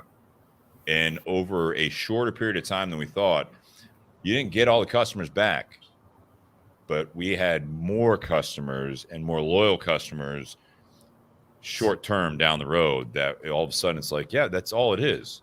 Let the dust settle, let all that stuff happen, and let them we got some of them back from other companies and other shops. But it was like that healthy competition is, again, I keep going back to it, is that you got to work on yourself. It's not focusing on the competition. The healthy competition is really doing what you do best and knowing who you are, your identity in whatever industry, whatever your goals are, whatever it is. You don't have to compete with the other people at the gym, for example, Jonathan, or people on social media in your fitness journey. You just need to really know what you want to do next. So to that point, the very first retail shop I ever worked for, that when a new shop in town opened up, the manager looked at me and the owner, and he's like, yeah, we're probably going to lose 10% a month in business because of this new shop. And we actually went up 15%. And it was because of the way that new shop took care of their product, and treated customers. We would literally get customers into the shop that would tell us about a negative experience they had at other shops. So we weren't changing anything that we did. We were just keeping what worked well for our location. And that actually drew more business because another place shot themselves in the foot. We let other people make the mistakes, and it drew more people and more Yeah, business. it happens all the time. Industry. Yeah, absolutely. Let me hear from you guys real quick. Like, what are your thoughts on all that? I think it happens. I think you're exactly right. Like focusing on your strengths moves you forward. I think focusing on other people and what they're doing is I think you have to have that in your peripheral and see what's going on in the industry and see what's going on with marketing and sales and promotions. But you got to focus on what you do well. And what Kristoff does well, they make good cigars. They have good factories that are sitting out consistent cigars. What Forged does well is being the big player in the industry and innovation and new cigars. And like you got to focus on what you do. And it's different for every company. Jarrid, do you do that internally with your salespeople? Do you have any competitions? Do you have bonuses? Do you have like these, who can beat who on that stuff? Yeah, I mean, our sales reps all have uncapped potential, Right? With the way that we compensate them and stuff like that. But it very rarely has anything to do with can you beat X number that we just drop from the sky onto the sales reps. It's beat yourself, be better, do better than you did last year. That's all we really care about. And so compete against yourself. Yeah. All of our reps are competing against themselves. And we never, if I ever heard that one of my reps was talking shit about another company or something like that, I would torch him. I would be furious because that's not how we do business. This is an industry made of peers. It's an industry that's your strength is in. We're 10% of 1% of all tobacco sold in the United States. And there's not a lot of us out there that are trying to go out there and advocate for the product and advocate for the brick and mortar retailers. And there's no point whatsoever, in my opinion, in bringing down another person's product. Because this is the reality is this is the best time in human history to be smoking cigars. Yep. The product is great. It's consistent. It has as many built-in catch-alls and stuff like that as has ever been possible. So we've got to be better right now. We've got to be better. And so I would much, much, much rather focus on how to make our product better, how to make our service better, how to make our customers increase their inventory turns, than focus on the product elements of another manufacturer. I'm just ambivalent to that. And I think there's a big thing. And somebody asked in the comments, like, do we smoke each other's stuff? Yeah. Like, I don't know about other people in terms of healthy competition and stuff like that. But for me to find out what I like in a blend, I have to smoke as many examples of that as there are, to try to find out whether that's something that I'm really into or I'm not, or our blend is good or it's not. So I think it's just as important to experience other people's product as it is to, differentiate yourself in one way or another. So I've seen that go both ways. When I was a rep, I would come across other reps, and a lot of times when you come across another rep, or if you're doing a multi-vendor event, something like that, or just pass each other, like you'll exchange cigars. And when I was doing my training, I came across another rep that I knew from working in retail, and we're like, hey, we're not stepping on your toes or anything. We're just here doing some paperwork. Here, take one of our cigars. And that rep was like, yeah, sure, I'll smoke one of your cigars. Or no, they wanted to give us their cigars. They didn't want any of our cigars. Yeah. So it was like, really, like our cigars aren't good enough for you? Like, No, I will never. If anybody can give me anything, and I will smoke it and try it and let you know what I think, and be honest about it. Yeah, this rep just had such an ego about. It wasn't even necessarily about their product; it was them themselves. They had such an ego about themselves. They didn't want to smoke anything else. They wouldn't take anyone else's cigars, but they would be the first one to put their cigar in your hand. I would take their cigar and walk away. That's what I would do. Or say no, thank you. Like I'd take it and walk away. I love smoking other people's stuff. Like when, like all I've done today. Yeah, Jonathan's given me a bunch of different cigars from his company that he likes or is interested in or whatever, and that's all we do. That's all I've done is smoke different stuff and interesting stuff and things that. By the way, that La Gloria was damn good. Yeah, it well, was. Like, No, this is a good cigar. This is one that General did buy out at one point, correct? Yeah, so it was EP Carrillo started the brand La Gloria, and we bought them out. And this brand is one of our top sellers. Ecuadorian Sumatra wrapper, Nicaraguan binder, Nicaraguan Dominican filler. But I smoked the Cigars number 3 the other day, and I'd forgotten how great of a cigar it was. So I'm doing the 4 right now. You guys are doing the 6, I believe. That's right. But yeah, fantastic smoke. It's funny. I was trying to get some conversation. You were talking about Ray earlier, and he said, I forget what we were talking about. Maybe you guys know, but he said something. When I was talking, it sounds like they're talking about the taking all these supplements. Which part? He was talking about you doing the supplements. Oh, spending money on like, supplements. Oh, yeah, how are they out doing all these vacations and crazy lives? It's funny because, and I'm not going to go down the rabbit hole this late in the podcast, but it's one of those things that it's funny when other things come at you hard when you take care of yourself like that. And this is obviously a current hot topic yet again. But a year ago, November, when I had COVID, right? And I tested positive. I went and talked to a doctor, which no one cares about personal experiences unless they're bad in this situation. And I bounced back very quickly. And the doctor, who I've never met before, I tested positive, and he barely even he started talking about something else. And I said, "I'm sorry, doc. Am I positive or negative?" He's like, "Oh no, you have it. Yeah, no, you're positive." He's like, "But you're feeling better." And I said, "Yeah, I broke the fever overnight, and I'm feeling better. Still don't have much smell and all that stuff." He's like, "Well, I mean, I doubt it, but if you have," and this is over a year ago. And he said, "Well, how much vitamin D do you take?" And I said, I take 10,000 IUs a day. He's like, "Wow, that's a lot." See, that's what my doctor told me to take. He's like, "Do you take zinc?" I said, "Yeah, I take zinc in my thyroid supplement and also at night before I go to bed."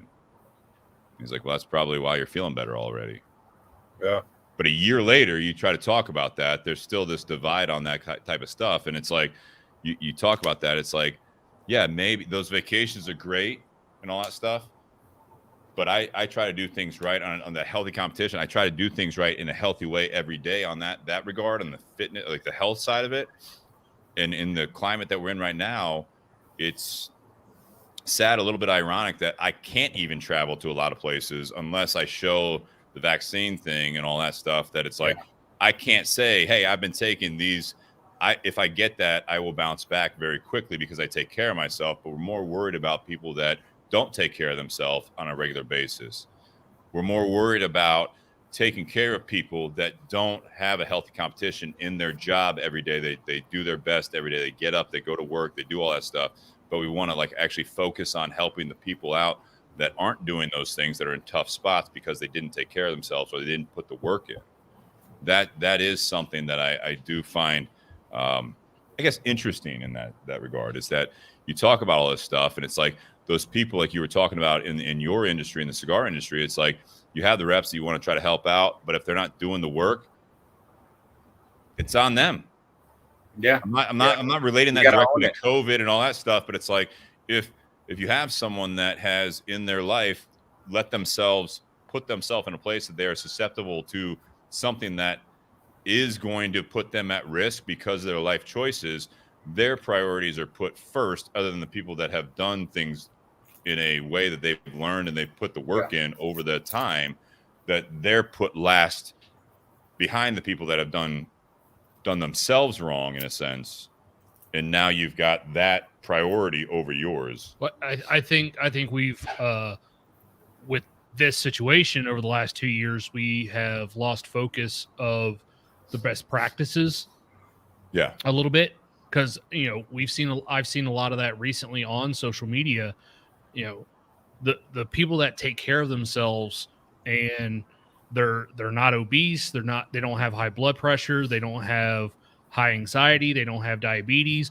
Those are the people that recover very quickly from this, but we're not highlighting that. We're highlighting a short-term solution, air quotes on that. We're highlighting that. We're not highlighting the long-term solution to be able to take care of oneself, so that way when something like this happens, like, it doesn't affect that person as much. And where are the billboards for just being healthy? Where are the billboards for monoclonal antibodies? How do you get it if you even need it? right. If you get COVID or something like that. Like there's no focus on treating the illness without hospitalization. There's nothing. Right. There's almost no other illness in human history that didn't focus on preventing hospitalization, like the one that we're facing right now, as retailers, as wholesale manufacturers and distributors and stuff like that. There's almost nothing that has ever been in the history of human health, like that's been like this, where we just focus on, okay, get sick enough to go to the hospital, and then you go to the hospital, and that's how we heal you, or you die. So how do you just not do that? Well, it's because it's easy. It's easy. You're right.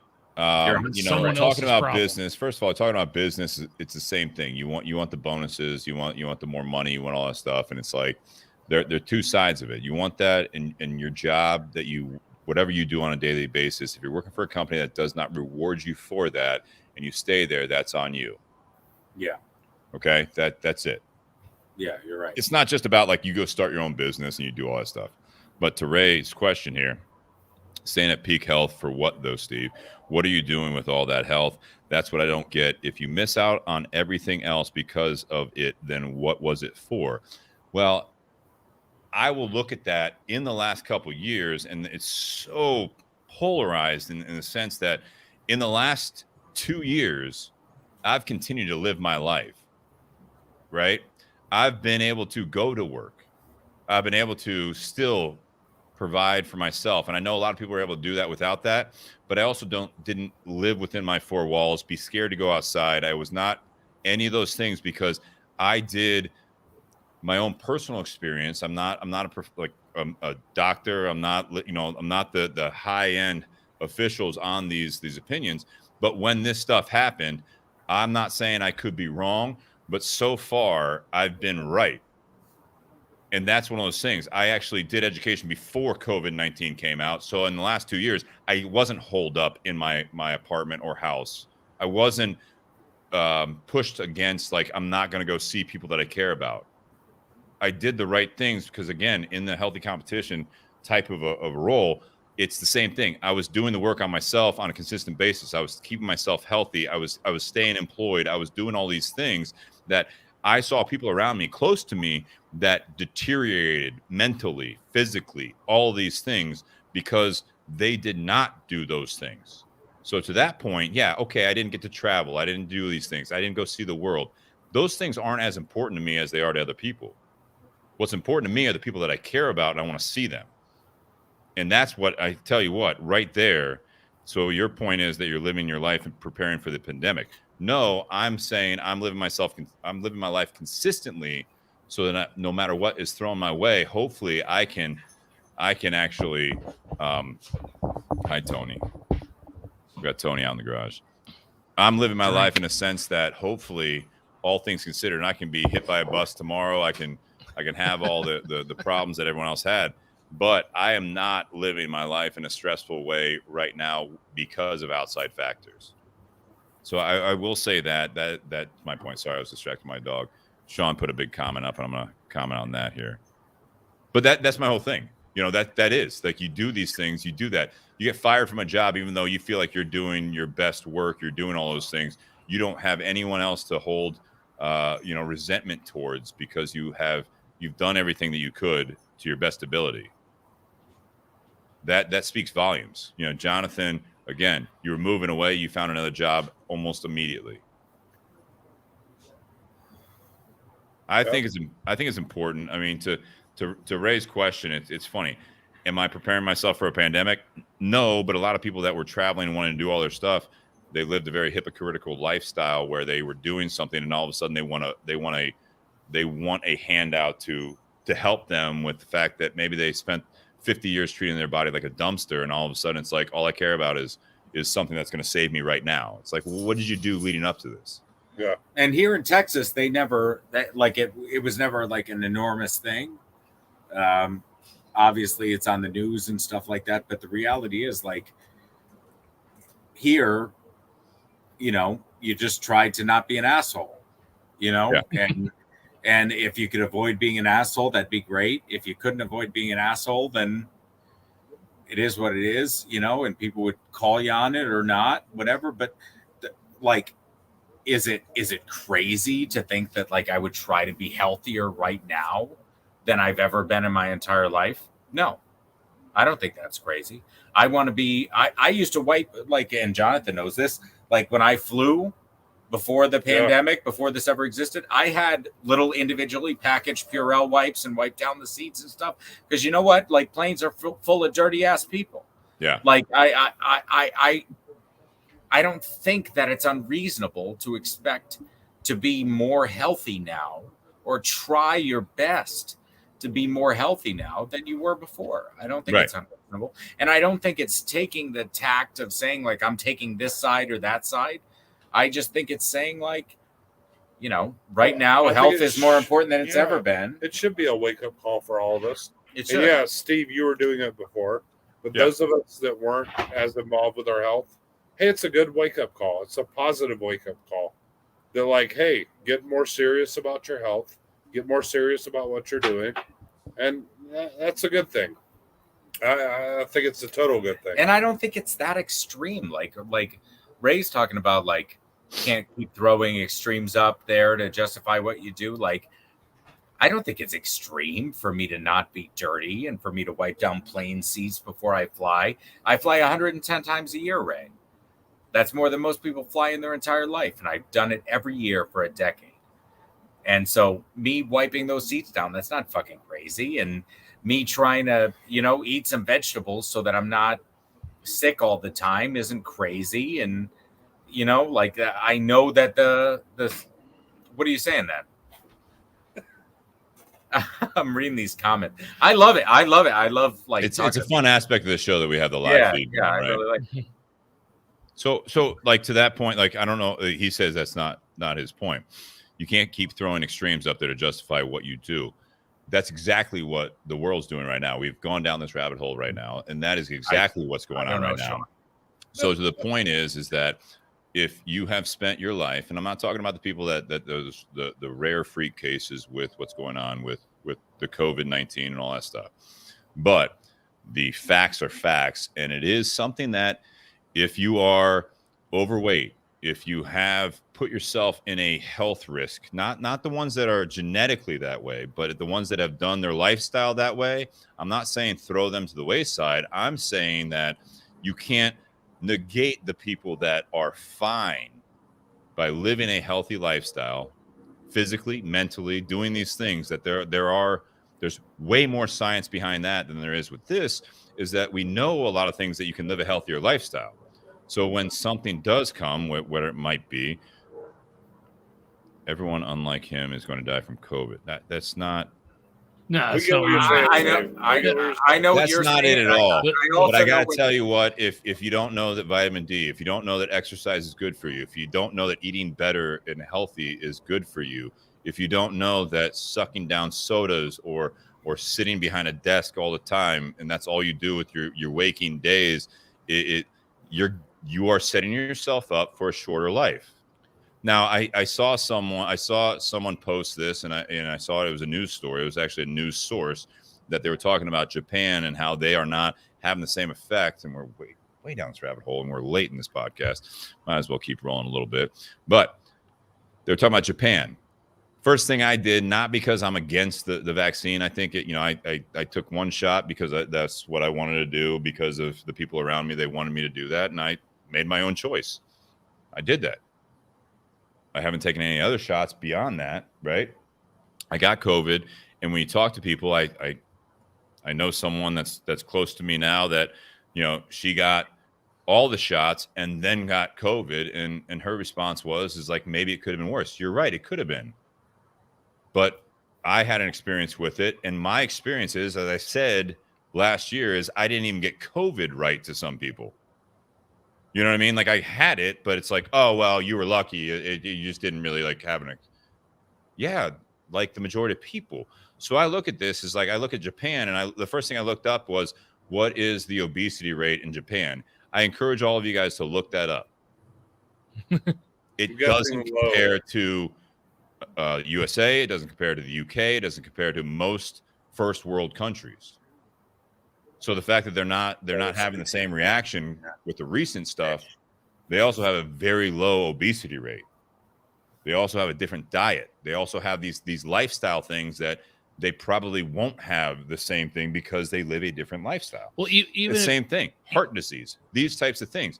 No one fucking cares about that stuff. But the fact is that when you get to this point is that you live, again, if you treat your body like a dumpster, there's a good chance that if something like an illness or a virus or something else comes up in the world, which it will again, and it's still happening, that you are more susceptible to it. I'm not saying that you should just die off from it, but the best practices, and like what you're saying, Jarrid, is that you've been doing these things from like, you walk into a plane, you're going to wipe it down. Yeah, people are gross. Well, people are gross. Even if COVID didn't happen, the people who didn't take care of themselves, or as you said, Steve, people that treated themselves like a dumpster for the last 50 years, they still would have succumbed to something. We all will, but it's like if you're going to encourage it, I just think that it's one of those things. If you want a quick fix, I look at it as like a car, Jarrid and Jonathan, right? So you buy a car brand new, it drives great, right? You have no problems with it. If you have a warranty on it, that's great. When they come up to you and are like, hey, I need to give you you got 60,000 mile preventative maintenance. You're like, what is that going to cost? That's going to cost $2,000. I'm good. And then at 80,000 miles, all of a sudden you got thousands and thousands of dollars of repairs because you didn't do the things. Yeah. If you didn't change your oil, if you didn't get We don't all drive Cadillacs, Steve. You know what? I agree. It'd be a better world if you did. You're in a Cadillac. We're in a Subaru. Subarus are great cars. We aren't. I'm doing very well. Now we're talking our bodies. Yeah. But you still have to change the oil. It doesn't matter what you drive. You still have to change the oil. You still have to take care of the engine. If you don't take care of the engine, the car doesn't. I agree totally. I was just being a bullshitter. No, I know. Yeah, you've just got it's you play stupid games, you win stupid prizes. Like I love that. I love that line. You know, like you eat like shit and you treat your body like shit, and all of a sudden you get sick, and turns out it's worse than you thought it would be. Like, obviously, right? Like, your body's not fit for it. I take vitamin D and zinc and vitamin C. I take gummies every day. It's all laid out on my counter. And Just shit like gummies that. are all weed gummies, though. No, they're not weed gummies. Okay. I will eat those. Well, Ray says like a dumpster, and I think this is something I feel like every week we get back to this, and I'm sorry, this is just too hot of a topic, but it's like. But the reality is, Steve, like, can you lift your way out of getting COVID? No. Like, but are you much more likely if you have a higher, if you have better cardiovascular health, if you are eating better, if you, I probably, but you can't, you can't lift your Steve, way we out could of have being used you unhealthy. earlier. We had to lift a 500-pound desk onto someone's trailer. Yeah, I fucking sold my desk today on Facebook Marketplace. It had a Nice. marble top and stuff. It was 500 pounds. It's the heaviest thing in the entire I think world. I hurt my back. Yeah, the two guys that came to pick it up were the youngest of the two that didn't have a walker, was probably 68. So 68. it's It was rough. it's no way to live. But regardless, what I'm saying is, like, you can't exercise your way into being immune from a pandemic, to Ray's point. But the other point is, like, is being healthy better? Yeah. I think probably everybody would say yeah. I think it's a truism. I don't even think it's something that you need to debate. Well, to tie it back to the cigar industry, like if you're working for a company that doesn't focus on creating a quality product, then it doesn't matter what everyone else is doing. If you're not making a quality product, your stuff's not going to sell. Like you have to focus on you and take care of what it is that you do. So that way, regardless of what comes up, like, you still have a product to put to the shelves. Yeah, you pay attention you pay attention to other people to the extent to which they influence the quality of the product that you're putting out there. Healthy competition. And healthy competition, right? Well, healthy competition too is, I got to look at it as the same way. As I go back to the whole thing, is that same parallel there. If you do your job right, if you're working hard, you're doing all those things, and you were then fired because of other reasons, hopefully, that's nothing you did wrong. That's nothing you did wrong. No, I think it's nothing you did wrong. I think if you do the things, and you are, in a sense, whether you're doing what I said, treating your body like a dumpster, if you're treating your job like a dumpster, right? If you're doing things, you're cutting corners, you're showing up late, you're doing things wrong, you're not putting it all in, you just want to be there to get the paycheck, you get fired, that's on you. Yeah. It is a parallel. It's not as extreme to a thing like COVID and death, but it is the same mentality. You really need to put the work in, day out. That's the healthy competition to me, is that anything we were talking about before we went down this rabbit hole, it's the same thing. It's the same thing with life, is that you want to succeed, you have to put the work in. You have to every day, start with your body, the physical side of it. You need to do these things. You need to put do yourself in a healthy. position. Put yourself in the right position to succeed. Yeah. And to be able to pursue life the way that you want to pursue it. Absolutely. All right. Closing remarks. I think we went down a rabbit hole, and I know we went down a rabbit hole. Did we? I didn't notice. Yeah. All right, Jonathan, closing remarks. I don't know. Healthy competition, I think, means you got people around you that care about you, and that you care about what they're doing. So, I mean, if you care about them, they care about you. You're going to see what they're doing and their successes. You're going to strive to meet those standards. If they see you and see what you're doing, they're going to strive to meet your standards. But we're also going to help each other out where we see each other lacking. And I think healthy competition is pretty healthy. And I think it's important to have that in our life. I think the only way you get that, though, is by working hard, and like the people around you knowing that you're working hard and trying to do a good job. And I think the only way you earn healthy competition is by working hard yourself. So I think it's great. I think it's gotten me a lot farther than I would have gotten by myself. And I think it's always great to compete with others that are doing a great job. Jarrid, how about you? I think Jonathan's spot on in what he said. I think you don't a lot of these guys out there that think they're in a competition aren't, because you're only in a competition if you earn your spot. Yeah. You're only in a competition if other people know that they're competing against you. And I think a lot of these guys, they go out there and they think they're in this war against the world, and they're just totally fucking wrong. Like they nobody cares about what they think. Nobody cares about their product. Nobody cares about their influence and their important customers or even non-important customers, stores. I think a lot of these guys think they're in a war against themselves, and they think other people are the reason why they're not successful, and they're totally wrong. So I'm happy to have healthy competition. I'm happy to have people like Jonathan and other manufacturers that do a great job, because it makes me and Glenn and Ward and all the people in our organization, Guillermo, be better at our jobs every day. And I think if I didn't know what other people were doing right, I wouldn't know what we were doing wrong.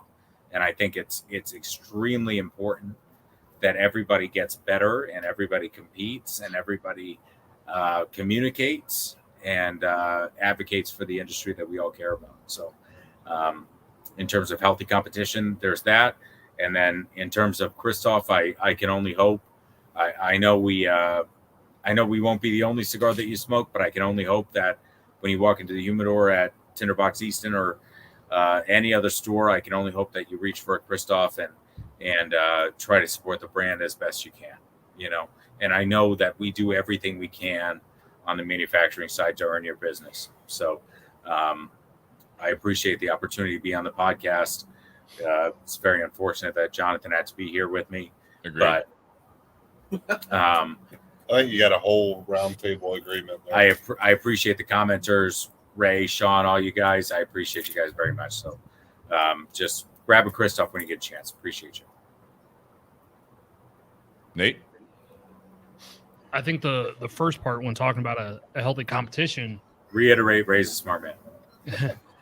a healthy competition starts with yourself. You know, if you're a rep for a cigar company, you got to make sure you're doing the things right.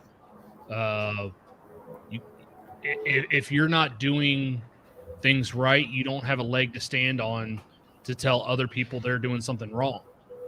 You know, if you're not, you know, if you're going out there and you're not visiting accounts, you can't, you can't criticize someone else for not visiting accounts.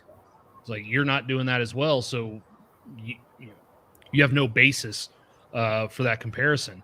You have to take care of yourself first. Same thing as a retailer. You can't sit there and dog the way that other shops are running their business if you're not running your business properly. You know, you can't sit there and you don't have anything to brag about.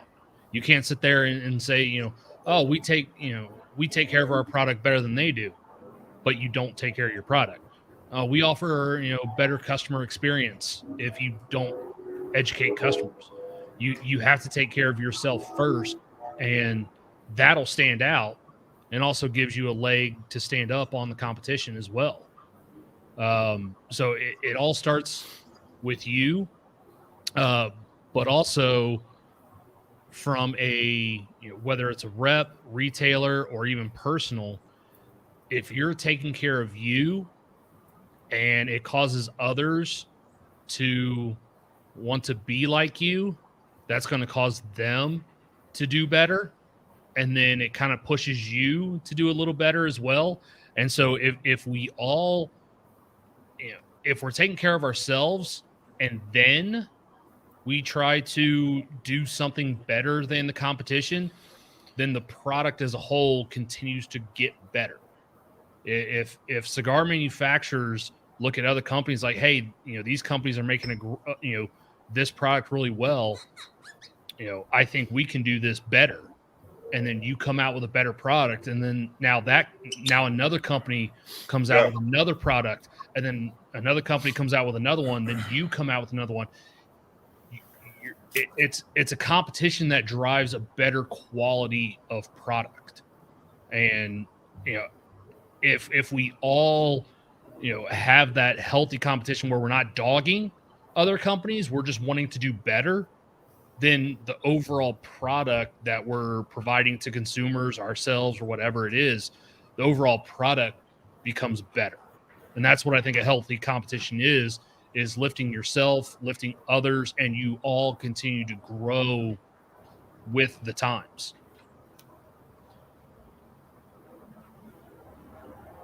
Ray says, could you repeat that? He stopped listening. All right. So for Ray out there, Rewind it.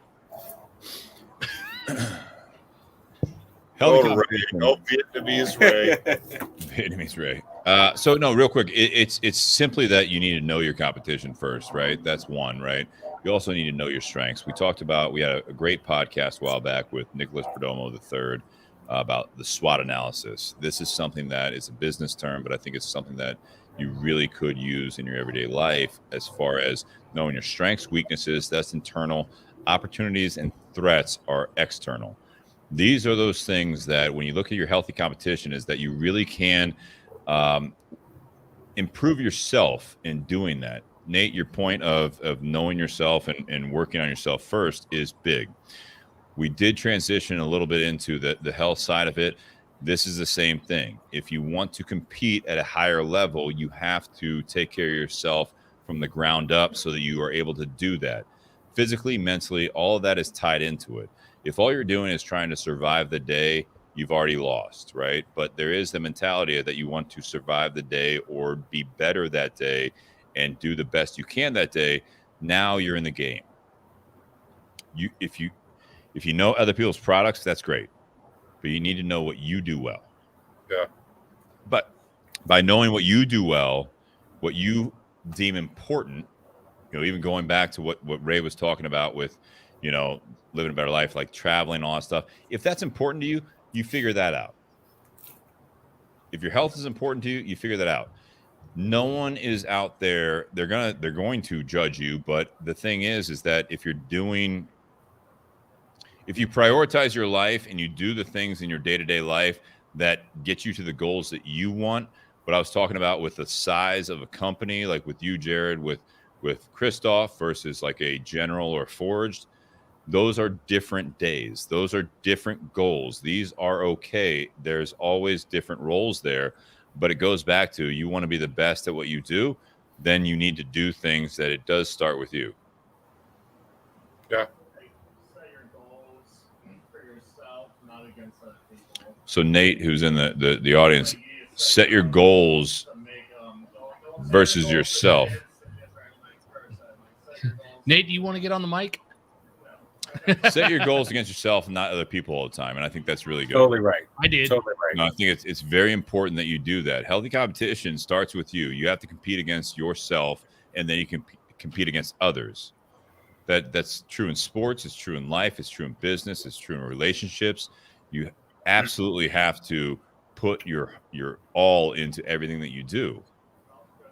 That was this Georgia football team all year. Georgia. So the defense all year, we were allowing 3 to 7 points a game or This whatever. is a stretch. No, but the whole idea was at the end of the game was we weren't competing against the team on the field. We wanted to be a shutout every week. Like it didn't matter if we were playing Charleston Southern or Georgia Tech or whatever. Or all the other bullshit teams you play this year. Yeah, but the idea is no, and I actually bought into that idea. Is like you're competing to be the best you can possibly be. So I work for Forged. Oh, Are you talking about a football team wanting to beat other football teams? No, I And sold that being special in football? I sold a shit ton of cigars, but what am I doing against what I can do?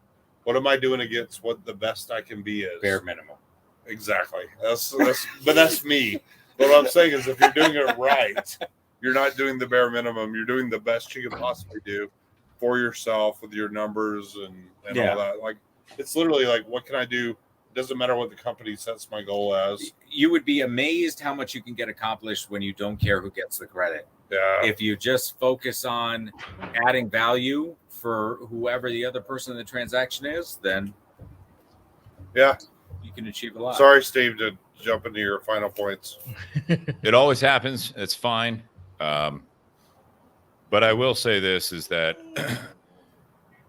if there's ways to improve yourself that you can actually research, you do the reading, you do all of the stuff that you can to improve yourself and you ignore it, you can't compete. You should. You can't. And I think that's something that we've lost recently, that it's always the quick fix. It's always the what does someone else owe me? That's not a healthy competition. You talk bad. We dove down that rabbit hole as well. That it was always about, like, if you do talk bad about the competition, you talk bad about everyone else, or if all you're doing is caring about strangers and what they're doing, well, you've lost focus on yourself. You've lost focus on people that you care about.